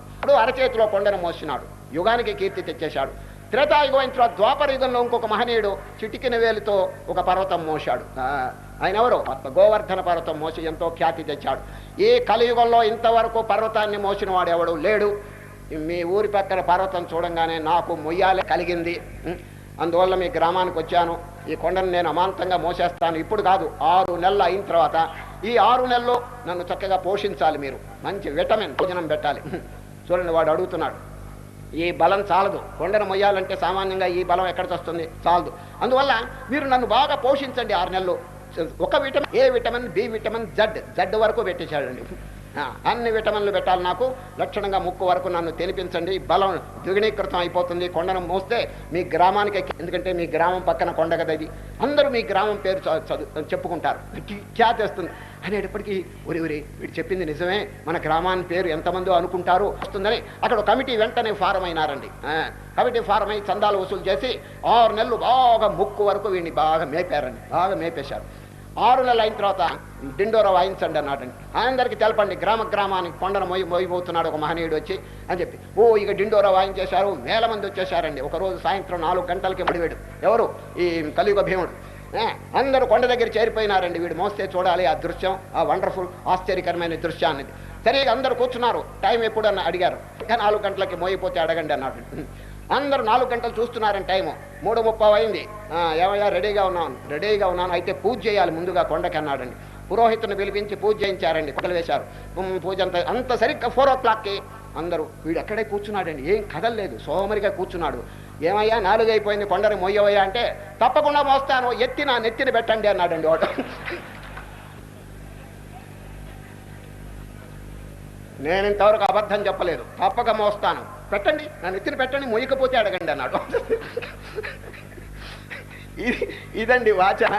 బాగా అర్థమైంది కదండి. సరిగ్గా కార్యక్రమానికి వచ్చేప్పుడు పప్పులో కాలేశాడండి వాడు. కనుక శ్రీకృష్ణ పరమాత్మ జ్ఞానం తేహం సవిజ్ఞానం ఇదం వక్ష్యామ్యశేషతః యానేహ భూయోన్యజ్ఞాతవ్యమవశిష్యతే. ఎంత మహిమ చెప్తున్నాడు చూడండి. అర్జున, ఈ జ్ఞాన విజ్ఞానములు నేను చెప్పబోయేది కనుక వింటే ఏం ఫలితం వస్తుంది తెలుసునా? ఇక కొత్తగా వినవలసింది లేదు. ఇదే సత్య జీవితంలో ఇంతకు మించినటువంటి జ్ఞానం కోటి లేదు. ఎందుకంటే ఇది మానవుడికి ఎంతో ఆనందాన్ని కలుగు చేస్తుంది. యజ్ఞాత్వ, ఈ ఆత్మజ్ఞానం ఎటువంటి తెలుసండి, ప్రపంచంలో ఉన్నటువంటి జ్ఞానములన్నిటికీ ఆధారం. ఆధారమైనటువంటి విద్యను కనుక నేర్చుకుంటే తక్కిన విద్యలన్నీ నేర్చుకోబడ్డాడని సార్. యస్మిన్ విజ్ఞాతే, ఉపనిషత్తులో యస్మిన్ విజ్ఞాతే సర్వమిదం విజ్ఞాతం భవతి. ఈ ఆత్మజ్ఞానాన్ని తెలుసుకుంటే అన్ని విద్యలు నేర్చుకున్నట్టే అవుతుంది అంటారండి. ఇంకొక దృష్టాంతం చెప్తారు ఇది ఉపనిషత్తులో. మట్టిని గురించి తెలుసుకుంటే కొండ, చట్టి, కూజ, మూకుడు వీటన్నిటి గురించి తెలుసుకున్నట్టే కదా మట్టి. వీటన్నిటికీ కారణభూతమైనటువంటి దానికి మంత్రం చూడండి. యథా చాందోగ్యోపనిషత్తు అండి. చాందోగ్యోపనిషత్తులో చెప్పారు, యథా సౌమ్యైకైన మృత్పిండేన సర్వం మృణ్మయం విజ్ఞాతం స్యాత్ వాచారంభణం వికారో నామధేయం మృత్తికేత్యేవ సత్యం. ఈ కుండలు చట్లు చేయబడ్డాయి మృత్తిక అంటే మట్టిని గురించి తెలుసుకుంటే వీటన్నిటిని తెలుసుకున్నట్టే. ఇప్పుడు జగత్తులో చూడండి, సూర్యుడు, చంద్రుడు, నక్షత్రాలు, గ్రహాలు, దేహాలు, ప్రాణులు ఇవన్నీ ఉన్నాయి కదా. వీటన్నిటికీ కారణభూతమైనటువంటి ఆత్మను గురించి తెలుసుకుంటే ఈ జగత్తంతా తెలియబడినట్టే. చూడండి, యస్మిన్ విజ్ఞాతే సర్వమిదం విజ్ఞాతం భవతి. ఇదివరకండి శివుడు తరుణ్ణి పిలిచాడండి. శివుడు ఎవరిని? పెద్దవాడు విఘ్నేశ్వరుడు, రెండవవాడు కుమారస్వామి. ఇద్దరిని పిలిచి, నాయనలారా మీ ఇద్దరిలో ఈ భూమండలం అంతా ఒక్కసారి ప్రదక్షిణం చేసి ఎవరు త్వరగా తిరిగి వస్తారో కనిపెట్టాలి అని ఇద్దరికి రన్నింగ్ రేస్ పెట్టాడండి. ఎవరికి? విఘ్నేశ్వరుడికి, కుమారస్వామికి. ఇద్దరు అంగీకరించినారు. భూమండలం అంతా ఒక్కసారి ప్రదక్షిణం చేయాలని వారి వాహనాలన్నింటినీ రెడీ చేసుకున్నారండి. వాహనం ఏమిటండి? నెమలి. రాకెట్ మోస్తరు ఎగురుతుందండి. ఈ విఘ్నేశ్వరుడు యొక్క వాహనం ఏమిటి చెప్పండి? ఎలుక స్పీడ్ అందరికీ తెలుసు కదండి. ఇద్దరు కూడా రెడీగా చేసుకున్నారు. గురువు గారు పెద్దవారు ఎవరు? శివుడు. 1 2 3 1 2 3 కుమారస్వామి రాకెట్ వేగంతో బయలుదేరేశాడండి భూప్రదక్షిణ. వీరు పోతుంటే విఘ్నేశ్వరుడు ఆలోచించినారు, ఇవన్న నా సంగతి ఏమిటి? ఆయన రాకెట్గా పోతున్నాడు, నా ఎలుక ఎట్లా పోతుందో అందరికీ తెలుసు కదా. కాబట్టి నేను ఏమి చేయను. ఈ భూమండలంగానే ఇంకా అనేకమైనటువంటి గ్రహాలు, నక్షత్రాలు ఇవన్నీ ఎవరి యొక్క కుక్షిలో ఉన్నాయో, ఎవరి యొక్క హృదయంలో ఉన్నాయో అటువంటి మా తండ్రి గారైన పరమశివునికి ఒక్కసారి ప్రదక్షిణం చేస్తే చాలదా అని అనుకున్నాడండి. అనుకుని శివుడికి గిరగిరా తిరిగేశాడండి. ప్రదక్షిణ చేసి రెడీగా కూర్చున్నాడు. ఇక కుమారస్వామి భూప్రదక్షిణ చేసి చెవడ కార్చుకుంటూ పరిగెత్తుకుని వచ్చాడండి. ఇది వెంటనే శివుడు, Kumaraswamy you got the second mark, Vighneshwara got the first mark అన్నాడు. విఘ్నేశ్వరుడు గెలిచేశాడండి. ఎందుకు గెలిచినాడు? ఈ ఒక్క భూమే కాదండి, సమస్త బ్రహ్మాండములు ఆ పరమశివుని యొక్క కుర్చీలో ఉన్నాయి. అందుచేత విఘ్నేశ్వరుడు ఈ రహస్యం తెలుసుకుని తండ్రికి ఒక చిన్న ప్రదక్షిణం చేశాడు. అదేనండి ఇక్కడ యస్మిన్ విజ్ఞాతే సర్వమిదం విజ్ఞాతం భవతి. అదే జ్ఞానం తేహం సవిజ్ఞానమిదం వక్ష్యామ్యశేషతః యజ్ఞాత్వా. దేని తెలుసుకుంటే నేజ్ఞాతవ్యమవశిష్యతే. ఇక తెలుసుకోవాల్సిన విషయం లేదండి. ఏమండి, ఇటువంటి అమోఘమైనటువంటి శాస్త్రాన్ని ఎవరైనా విచారణ చేస్తున్నారా? చూడండి, ఎన్నో విద్యలు నేర్చుకుంటున్నారు కానీ ఆఖరికి ఎన్ని పాండిత్యాలు వచ్చినా, ఎన్ని కవిత్వాలు వచ్చినా, ఎంత విద్య వచ్చినా ఆఖరికి శ్మశానంలో బూడిదైపోతున్నారు కదా. చెప్పండి, మళ్ళా పుడుతున్నాడు కదా, మళ్ళీ చస్తున్నాడు కదా. ఈ జనన మరణ రూపమైన బంధనాన్ని తప్పించుకున్నాడా వల్ల? కనుక యోగ వాసిష్టంలో వశిష్ఠ మహర్షి గారు రామచంద్రునికి 16 ఏళ్ల వయసులో బోధిస్తాడండి. ఎంత చక్క నాయనా పాండిత్యం నేర్చుకో. ఏమిటి పాండిత్యం చెప్తున్నారు? తావన్మాయా భవభయకరీ పండితత్వం నయావత్. పాండిత్యం లేకపోతే మాయ చాలా బాధిస్తుందన్నాడండి. ఎవరు? వశిష్ఠ మహర్షి రామచంద్రుని. 16 ఏళ్ల వయసు అండి, చిన్నప్పుడు. యోగ వాసిష్టం 32,000 శ్లోకములు అద్భుతమైనటువంటి బోధ వారికి బోధిస్తారండి. ఎవరు? వశిష్ఠ మహర్షి. తావన్మాయా భవభయకరీ పండితత్వం నయావత్ మరి పాండిత్యం అంటే ఏమిటి? తత్పాండిత్యం పతసిన పునర్యేన సంసార చక్రే. ఈ సంసార చక్రంలో తిరిగి తగులుకోకుండా ఉండే తెలివి పేరే పాండిత్యం. చూచారు, అర్థమైందా? తిరిగి మళ్ళా పుట్టకూడదు, తిరిగి ఈ బంధనం తగిలించుకోకూడదు. దుఃఖరాహిత్యం జన్మరాహిత్యం కలగటమే పాండిత్యం. చూచారు, తావన్మాయా భవభయకరీ పండితత్వం నయావత్ తత్పాండిత్యం పతసిన పునర్యేన సంసార చక్రే. యత్నం కుర్యాత్ అవిరతమతి పండితత్వే మలాత్మ జ్ఞానోదారే భయమితరథా నైవ వశాంతిమేతి. ఆ పాండిత్యం లేకపోతే మానవుడికి శాంతి లేదు. వేమన పద్యం మీకు ఇద్దరు చెప్పినాను, తిరిగి జ్ఞాపకం చేస్తున్నాను. చూడండి, చదివి చావంగనేటికే చావులేని చదువు చదువవలయు చదివి చదివి కోటి జనులు చచ్చిరే గదా విశ్వదాభిరామ వినురవేమ. చావులేని చదువు, అన్ని చదువులు చదివినా బూడిదైపోతుంటే ఎట్లా చెప్పండి? శ్మశానంలో పునరపి జననం పునరపి మరణం. తప్పించుకోవాలి దీన్ని ఏ విధంగా తప్పించుకోగలం? ఆ భగవంతుని యొక్క పాదార విందములను చక్కగా ధ్యానం చేసుకుని మన యొక్క నిజస్వరూపమైనటువంటి ఆత్మను తెలుసుకుంటే జన్మరాహిత్యం కలుగుతుంది, మోక్షం ఇక్కడే సిద్ధిస్తుందండి. అదే విజ్ఞానం. చూచారా, ఆ విజ్ఞానమును శ్రీకృష్ణ పరమాత్మ ఇప్పుడు ఉపదేశిస్తూ భగవంతుని యొక్క స్వరూపాన్ని వర్ణిస్తున్నాడు. ఇది చాలా అమోఘమైన ఘట్టం అండి. భగవంతుడి యొక్క స్వరూపం ఏమిటి? ఇదిగో ఈ మాల దృష్టాంతం వచ్చిందండి. ప్రతిరోజు దీని గురించి చెప్తున్నాను, ఈ అధ్యాయంలో వచ్చిందండి ఇది. మత్తః పరతరం నాణ్యత్కించిదస్తి ధనంజయ మయి సర్వమిదం ప్రోతం సూత్రే మణిగణాయువ. ఓ అర్జునే, బ్రహ్మాండమంతా నేను వ్యాపించున్నాను. ఏ విధంగా? సూత్రే మణిగణాయువ. ఒక పుష్పమాలలో గాని ఒక మణిరత్నమాలలో గాని దారం ఏ విధంగా ఉంటుందో ఆ విధంగా నేను వ్యాపించి ఉన్నాను. దారం లేనటువంటి పుష్పం ఉందా? చెప్పు. ఇప్పుడు పుష్పం అంటే ఏమిటి? మీరు పుష్పాలు, వారు పుష్పాలు, జంతువులు, రాక్షసులు, దేవతలు అందరూ కూడా పుష్పాలండి. ఒక్కొక్క రకం పుష్పం అన్నమాట. దారం కంటిన్యూస్గా అందరిలో ఉందండి. పాపిలో కూడా దారం ఉందండి. చండాలుల్లో కూడా దారం ఉందండి. పశువులో కూడా దారం ఉందండి. కించిత్ అవుద్దండి. సరే, వారు కూడా దైవ స్వరూపులు. ఈ సోల్ ఈజ్ పొటెన్షియల్లీ డివైన్. ప్రతి జీవి కూడా ఘనీభవించినటువంటి దైవ స్వరూపం కానీ ఒట్టి జడమైనటువంటి స్వరూపం కాదు. ఈ ఆధ్యాత్మిక జ్ఞానం కనుక కలిగి ఉంటే ఎంత మార్పు వస్తుందో తెలుసండి జీవితంలో. కనుకనే ఇదన్నిటికంటే ఇవి అని చెప్పి పెద్దలు చెప్పడానికి కారణం అది. మీరు ఎన్ని విద్యలైనా నేర్చుకోండి, మీకు శాంతి దొరకదండి. సరే, 64 విద్యలు నేర్చుకోదారే భయమితరథా నైవ వశాంతిమేతి. ఆ పాండిత్యం లేకపోతే మానవుడికి శాంతి లేదు. వేమన పద్యం మీకు ఇద్దరు చెప్పినాను, తిరిగి జ్ఞాపకం చేస్తున్నాను. చూడండి, చదివి చదివి చదివి చావంగనేటికే చావులేని చదువు చదువవలయు చదివి చదివి కోటి జనులు చచ్చిరే గదా విశ్వదాభిరామ వినురవేమ. చావులేని చదువు, అన్ని చదువులు చదివినా బూడిదైపోతుంటే ఎట్లా చెప్పండి? శ్మశానంలో పునరపి జననం పునరపి మరణం. తప్పించుకోవాలి దీన్ని ఏ విధంగా తప్పించుకోగలం? ఆ భగవంతుని యొక్క పాదార విందములను చక్కగా ధ్యానం చేసుకుని మన యొక్క నిజస్వరూపమైనటువంటి ఆత్మను తెలుసుకుంటే జన్మరాహిత్యం కలుగుతుంది, మోక్షం ఇక్కడే సిద్ధిస్తుందండి. అదే విజ్ఞానం. చూచారా, ఆ విజ్ఞానమును శ్రీకృష్ణ పరమాత్మ ఇప్పుడు ఉపదేశిస్తూ భగవంతుని యొక్క స్వరూపాన్ని వర్ణిస్తున్నాడు. ఇది చాలా అమోఘమైన ఘట్టం అండి. భగవంతుడి యొక్క స్వరూపం ఏమిటి? ఇదిగో ఈ మాల దృష్టాంతం వచ్చిందండి. ప్రతిరోజు దీని గురించి చెప్తున్నాను, ఈ అధ్యాయంలో వచ్చిందండి ఇది.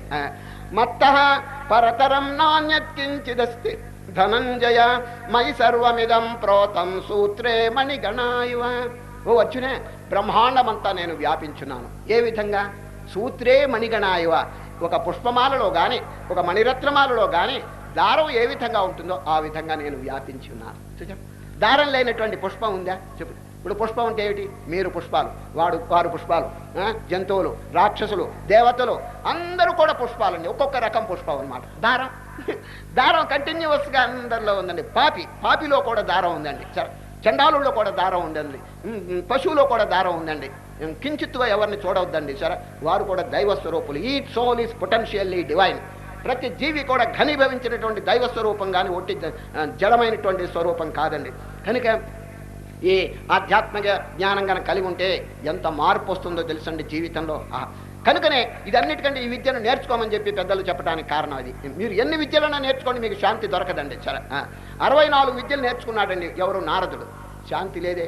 ఆఖరికి సనత్ కుమారుడు బోధిస్తాడు, తరతి శోకం ఆత్మవిత్. అది ఆత్మజ్ఞానం కలిగిన వాడికి శోకం పోతుంది, దుఃఖం పోతుంది. అది ఎవరు నేర్చుకుంటున్నారు చెప్పండి? ఏ కాలేజీలో, ఏ హై స్కూల్లో, ఏ స్కూల్లో ఎక్కడ బోధిస్తున్నారు చెప్పండి? లేదే. కనుక ముఖ్యంగా మన మార్పు ఏమిటో తెలుసండి, అందరికీ ఆనందమును, శాంతిని, దుఃఖరాహిత్యాన్ని, మోక్షాన్ని కలుగు చేసే విద్యను ఎందుకు దూరం పెడుతున్నారు? అది కొంచెం తెలుసుకోవద్దండి, దీంట్లో ఇంత మహిమ ఉన్నదని చెప్పి మహనీయులు ఉపనిషత్తుల ద్వారా, భగవద్గీత, భారతం, రామాయణం వీటి ద్వారా ఘోషిస్తున్నారండి, భాగవతం ద్వారా. కనుక మనం తెలుసుకుని నిత్య జీవితంలో కనీసం కొంతైనా జ్ఞానం పొందితే ఎంత బాగుంటుంది చెప్పండి. కనుకనే భగవద్గీతను మీరు వదలొద్దండి, నిత్య జీవితంలో దాన్ని ఆచరణలో పెట్టుకోవడానికి ప్రయత్నం చేయాలి. దుఃఖాలన్నీ పోగొట్టేటువంటి ఔషధం అండి ఇది. ఇప్పుడు మీరు ఒక నవల చదివారు, తీసి అవతలు బారేస్తారు, తీసి ఎక్కడో బారేస్తారు, మళ్ళీ దాని మాట పట్టించుకోరండి. ఇంకేదైనా మామూలు పుస్తకం ఉంది అనుకోండి, మ్యాగజైన్ ఇదో ఉంటుందని, అది మామూలుగా చదివి అవతలు బారేస్తారు. ఈ భగవద్గీత అటువంటిది కాదండి, నిత్య జీవిత సంగిని. మన జీవితంలోనే ఇది ఒక వెంట ఉండవలసినటువంటి వస్తువు అండి. ఇప్పుడు ఏదైనా రోగం ఉందనుకోండి, రోగం వచ్చిన వాడు ట్యాబ్లెట్స్ అంటే జేబులో వేసుకుని పోతాడు. ఏ ఊరికి వెళ్ళినా కూడా ట్యాబ్లెట్స్ ఉంటాయి. ఎందుకు? వాడికి మలబద్ధకం ఉంది అనుకోండి, ఆ ట్యాబ్లెట్ వేసుకుందే వాడికి విరేచనం కాదు. అందువల్ల ఏ ఊరికి వెళ్ళినా ట్యాబ్లెట్స్ ఎట్లా తీసుకుపోతాడో అదేవిధంగా భగవద్గీత భవరోగానికి ఔషధం. భవ అంటే పుట్టటం, చావటం. ఈ రోగానికి ఔషధమైనటువంటి భగవద్గీతను మనం ఏ ఊరికి వెళ్ళినా కూడా we have to carry the medicine along with us. అది ఈ భవరోగ దుఃఖానికండి ఈ ఔషధం వెంట తీసుకుపోయి ప్రతిరోజు దాన్ని చక్కగా విచారణ 1-2 శ్లోకాలు.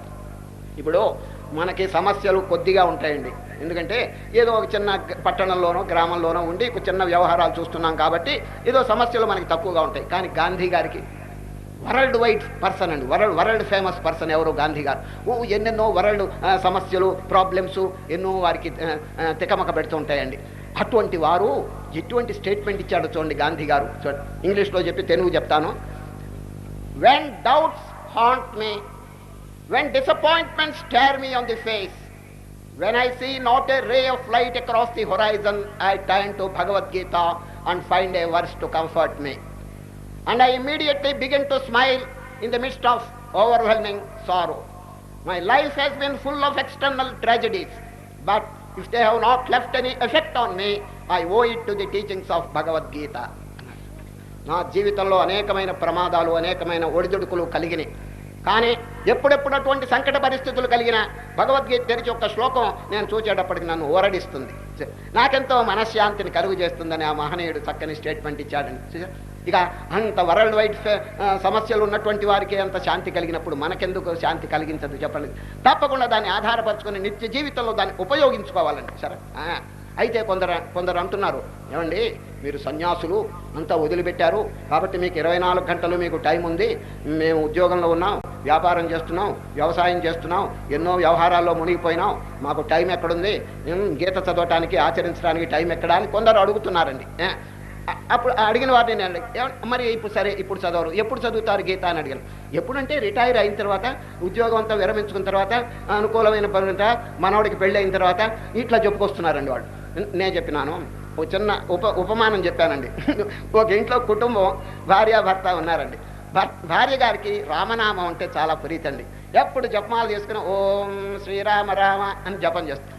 భర్త గారికి భక్తి ఉన్నది కానీ ఇప్పుడేం తొందర, ఇప్పుడంతా ఉద్యోగం కదా, రిటైర్ అయిన తర్వాత శాంతంగా ఉన్న తర్వాత రామనామం జపం చేస్తానని అనుకుని చేయడండి. భార్య ఎన్నిసార్లు మందలిస్తుంది, ఏమండి టైం ఎట్లా ఉంటుందో, ఏ ప్రమాదం, పుణ్యం కట్టుకుంటాం, నేను రామనామం, మీరు కూడా రామనామం జపం చేయనంటే నాట్ నౌ అంటాడు. నాట్ నౌ అని వాయిదాలు వేస్తున్నాడండి. సరే, భార్య ఎన్ని చెప్పినా వెళ్ళలేదండి. అప్పుడు ఏం చేసింది తెలిసి, అకస్మాత్తుగా ఒకరోజు వ్యాధి వచ్చిందండి, జ్వరం సీరియస్గా వచ్చిందండి. 104 డిగ్రీలు జ్వరం వచ్చింది, కింద పండుకున్నాడండి. డాక్టర్లు పిలుచుకొని డాక్టర్ చూసి ఔషధం ఇచ్చాడండి ఔన్స్ బాటిల్లో. భర్త గారు ముందే చెప్తున్నాడు డాక్టరు, అమ్మా రేపు పొద్దున మధ్యాహ్నం 1 ఔన్సు, 3 ఔన్సులు ఈ సీసాలో పోశాను, మీ భర్త గారికి తాగించు, జ్వరం తగ్గిపోతుంది అన్నాడు. ఎవరు? డాక్టర్ గారు. డాక్టర్ గారు వెళ్ళిపోయిన తర్వాత మరుసటి భర్తకి మందు ఇవ్వలేదు, దాచిపెట్టింది ఎనపెట్టిలో. భర్త గారు, ఏమే మందు ఎందుకు ఇవ్వలేదని. ఇప్పుడు ఎందుకండి, రిటైర్ అయిన తర్వాత ఇప్పుడేం తొందర, తర్వాత తాగండి. చివాట్లు పెట్టాడు, ఏమే చిన్నప్పుడు కదా ఔషధం. ఆ పాయింట్ మీద నిలవండి. పుట్టటమే ఒక జబ్బు, పుట్టటమే ఒక రోగం, చావటం ఒక రోగం. ఈ సంసార రోగం, భవరోగం, దుఃఖపడుతుంటే మనం ఏమండి ఔషధమైనటువంటి రామనామం మీరు ఎప్పుడో రిటైర్ అయిన తర్వాత జపం చేసేది. అట్లాగే ఔషధం కూడా రిటైర్ అయిన తర్వాత తాగండి, తొందర ఏమిటి ఇప్పుడు అని అడిగింది. తర్వాత ఆలోచిస్తాం కానీ రామనామం ముందు మంది వండి అన్నాడండి. మందు నేను ఇవ్వను కానీ ముందు రామనామ సంగతి తేల్చండి అన్నదండి. అప్పుడు ఉపమాలి ఇప్పుడే జపం చేస్తాను, వెంటనే ఔషధం ఇచ్చి జపమాల చేత జపం చేయించండి అని చదివి చూడండి. ఎప్పుడండి మనం జపం చేస్తా, రేపటి మాట ఎట్లా ఉంటుందో మనకేమైనా తెలుసండి. నో టుమారో, రేపుకు రూపు లేదన్నాడండి కబీర్ దాస్. రేపు అనేది సచిపారండి, ఎందుకంటే నో టుమారో. ఎనీ యాక్సిడెంట్ మే అరైజ్. ఏం జరుగుతుందో ఇప్పుడు మీరు పేపర్ చూస్తున్నారు కదండి, ఎన్ని ట్రాజడీస్, ఎన్ని యాక్సిడెంట్స్ జరుగుతున్నాయి చూడండి. ఏ టైం ఎట్లా ఉంటుంది. Therefore make hay when sun shines. దీపం ఉండంగానే పక్క పెట్టుకోవటం మంచిదండి. ఇప్పుడు మీ ఆరోగ్యం బాగుంది కదా, అవకాశాలు చక్కగా ఉన్నాయి, భక్తికి లోటు లేదు, వస్త్రానికి లోటు లేదు, అన్ని చక్కగా ఉంది కదా. గోన్ ఇప్పుడు మొదలు పెట్టండి సాధన. కనీసం 108 రామనామం, కృష్ణనామం, శివనామం, దేవీనామం, సూర్యనామం, గణపతి నామం ఏదో సంపాదించాలండి. సరే, ఈ అధ్యాయంలో కూడా శ్రీకృష్ణ పరమాత్మ ఇప్పుడే చెప్పబోతాడు. అర్జున, పాపం గనుకుంటే ఎవరు మోక్షం పొందలేరు. దాన్ని పోగొట్టుకోండి. దేని చేత? పుణ్యం చేత. పాపం అనేది మైనస్ అండి, పుణ్యం అనేది ప్లస్ అండి. మ్యాథమెటిక్స్లో మైనస్ ఉంటే ఎవరు ఏడవలసిన పని లేదండి. బ్రింగ్ యువర్ పే, అది ఇట్ విల్ డివోవర్ ఇట్, దాన్ని మింగేస్తుందండి. ఏది? ప్లస్ అనేది. +4 -2, -2 అంతర్ధానం, +2 మిగులుతుందండి. అదేవిధంగా ఈ పాపం అనేది ఉన్నంత వరకు మానవుడికి శాంతి లేదు, సుఖం లేదు, మోక్షం లేదండి. కనుక శ్రీకృష్ణ పరమాత్మ అందరికీ చక్కగా బోధిస్తున్నారు. నాయన, ఏషాం త్వంతగతం పాపం జనానాం పుణ్యకర్మణ. పాపం ఉన్నవారు చాలా మంది ఏడుస్తున్నారండి. అయ్యో, పొరపాటు గ్రహపాటు పాపం చేశాను. అయ్యో, డోంట్ బి సారీ. దుఃఖపడబాకండి. ఏదో పొందేసి ఏడుస్తే ఏమైనా లాభమా? చూడండి, చక్కగా ఇప్పటి నుంచి పుణ్యకార్యం జపాలు చేసుకో. చక్కగా జపం చేయి, ఒక ప్రాణికి అన్నం పెట్టు, ఇంకెవరికైనా ఉపకారం చేయి. ఇంతకీ ఏదో ఒక పుణ్యకార్యం చేస్తుంటే ఆ పుణ్య బలం చేత పాపం భస్మైపోతాం అయిపోతుంది. ఏమంటే మీకట్లా తెలుసును? ఇదిగో ఈ అధ్యాయంలోని శ్లోకం. త్వంతగతం పాపం జనానాం పుణ్యకర్మణ. అంతగతం పాపం, ఎవరి యొక్క పాపము పుణ్యము చేసిపోయిందో అని చెప్తున్నారు. కాబట్టి ఎంత చక్కని సిద్ధాంతం.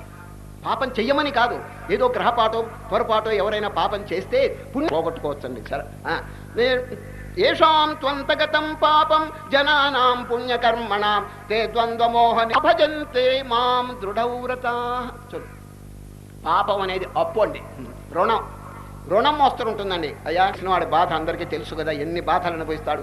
దాన్ని పోగొట్టాలంటే ఉపాయం ఏంటి? ఏడుస్తూ కూర్చుంటే కాదు, సంపాదించండి. ధనం సంపాదించి ఆ రుణం అంటే ఏమిటి? పాపం. ధనం అంటే ఏమిటి? పుణ్యం. మన హృదయంలో కొంచెం విచారణ చేయండి, ఎంత పాపం ఆర్జించుకున్నాం చిన్నప్పటి నుంచి. ఈ పాపాన్ని పోగొట్టాలంటే ఇప్పుడు ఏదైనా ధర్మకార్యం, పుణ్యకార్యం, పరోపకార కార్యం, ఇటువంటి గీతాశాస్త్ర పఠనం, ఇటువంటివన్నీ చేయాలి కదా. చేయకుండా అన్ని పెంచుకుంటూ ఉంటే జీవితం భ్రష్టం అయిపోతుంది. రాబోయే జన్మ మానవ జన్మ వస్తుందనే గ్యారంటీ లేదండి అది. అందుచేత ఈ రుణం, ఈ పాపం పోగొట్టుకోవాలండి. ఒక ఊళ్ళోనండి ఒక వర్తకుడు ఉన్నాడండి. వర్తకుడు ఆయన రాజుగారి దగ్గరికి పోయినాడు. రాజుగారి దగ్గరికి పోయి, రాజు, నాకు ఒక సంకల్పం కలిగింది నిన్న. ఏమో తెలుసునండి, నా ఆస్తి అంతా తమరికి రాసి పెట్టాలని సంకల్పం కలిగింది, అందువల్ల వచ్చాను అన్నాడు. రాజుగారు ఎంత ఆనందపడి, వీడి ఆస్తి అంతా నాకు రాసిస్తాడు, అసలే కావాల్సినంత ఆస్తి ఉంది రాజుకి, ఈ వర్తకుడు రాసి ఇవ్వడానికి వచ్చాటండి అని. ఆ శుభవార్త వినంగానే రాజుగారికి ఎంత ఆనందమైందంటే, ఆహా, వర్తకుడు గారు ఇటువంటి చక్కటి వార్త, వారం రోజులు మా ఆతిథ్యాన్ని స్వీకరించండి అన్నాడండి. సంతోషంతో మైమరిచిపోయి, ఏమండి వర్తకుడు గారు మీ ఆస్తి ఎంత నాకు రాసిస్తున్నారు, మా ఆతిథ్యం స్వీకరించండి అని వారం రోజులు మంచి రాజభోజనం పెట్టాడండి. ఎవరికి? వర్తకుడికి. వారం రోజులు తిన్న తర్వాత వీడు, రాజుగారికి ఒక డౌట్ కలిగింది, సందేహం. వీడి ఆస్తి ఎంత ఉందో తెలుసుకోవటం మంచిది అనుకున్నాడు. వర్తకుడు గారు మీ ఆస్తి ఎంత ఉంది అని అడిగాడు. రూపాయలు అప్పు ఉన్నది అన్నాడండి. అప్పు అది రాసి ఇవ్వడానికి వచ్చాటండి వీడు. జరిగింది ఏమిటంటే, ఉక్కు వరకు తిన్నాడండి. అది శుభ్రంగా దంచి వదిలిపెట్టాడు. ఏమండి, ఈ పాపం అనేది అప్పు అండి. అప్పు ఉన్నవాడు ఎంత బాధపడతాడో ఈ పాపం ఉన్నవాడు అంత బాధపడతాడండి. అందుకనే పుణ్యం చేత పాపాన్ని పోగొట్టుకోమని ఈ రోజండి చక్కని ప్రమాణం చెప్తుంది. పుణ్యమని కాదు, ఏదో గ్రహపాటు పొరపాటు ఏదో జరిగిపోయింది అనుకోండి, పాపం చాలా చేశాడు, అబద్ధం మాట్లాడాడు, దొంగతనం చేసినాడు, కానీ డోంట్ వరీ, బాధపడద్దు. పుణ్యాన్ని చేయండి, చక్కగా నామస్మరణ చేయండి, ఒక ప్రాణికి ఉపకారం చేయండి. దీనివల్ల ఏమవుతుందంటే ఆ పాపం భస్మం అయిపోతుంది. +- అది. ఏషాం త్వంతగతం పాపం జనానాం పుణ్యకర్మణాం. రెండవది, పాపం కనుక పెంచుకుంటే ఏమవుతుందో తెలుసండి, శాసనం, యూనివర్సల్ గవర్నమెంట్ చూడండి, విశ్వ శాసనం వల్ల దానికి రియాక్షన్ కలుగుతుందండి. ఏమిటి రియాక్షన్? దుఃఖం. ఇక్కడ ఉన్నాడండి, మీకందరికి కాళ్ళు ఉన్నాయి. ఏమండి, మీకు వారికి డిఫరెన్స్ ఏంటి? మీరు దేవుని సంతానం, వాడు దేవుని సంతానం. ఈ డిఫరెన్స్ ఎందుకు వచ్చింది? కళ్ళు ఉన్నాయి, గుడ్డివాడు అవస్థపడుతున్నాడు. వాడు, మనం అందరం భగవంతుని యొక్క సంతానమే కదా. Why this difference? చెప్పండి. వాడు చేసుకున్న దౌర్భాగ్యమైన కర్షణ ప్రకారం దానికి, పాపానికి దుఃఖం అనేది దానికి ఫలితం అండి. కనుక ఇప్పుడు దుఃఖం అనుభవిస్తున్నా అంటే దేవుడికి సంబంధం లేదండి. ఇది సమ్ అంటాడు గీతలో, I am equal to all, but why this difference?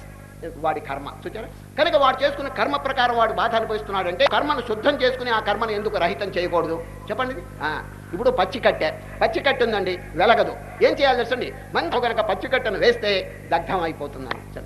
అగ్నిహోత్రం అంటే ఏమిటి? జ్ఞానాగ్ని. చూడండి, జ్ఞానం అనేటువంటిది కనుక చక్కగా తెలుసు బాగా మన పాపం అనేది కూడా అంత భస్మం అయిపోతుందండి. గీతలో 2-3 ప్రమాణాలు ఉన్నాయి, చెప్తాను వినండి. అపిచేదసి పాపేభ్య సర్వేభ్య పాపకృత్ తమః. సూపర్లేటివ్. ఘోరమైనటువంటి పాపం చేసినప్పటికీ సర్వం జ్ఞాన ప్లవేనైవ వృజనం సంతరిష్యసి. మళ్ళీ రేపు 9వ అధ్యాయం. అపిచేత్ సుదురాచారో భజతే మాం అనన్యభాత్.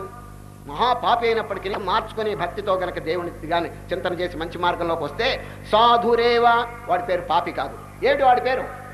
సాధురేవ సమంతవ్య సమ్యగ్యవసితో హి సహ.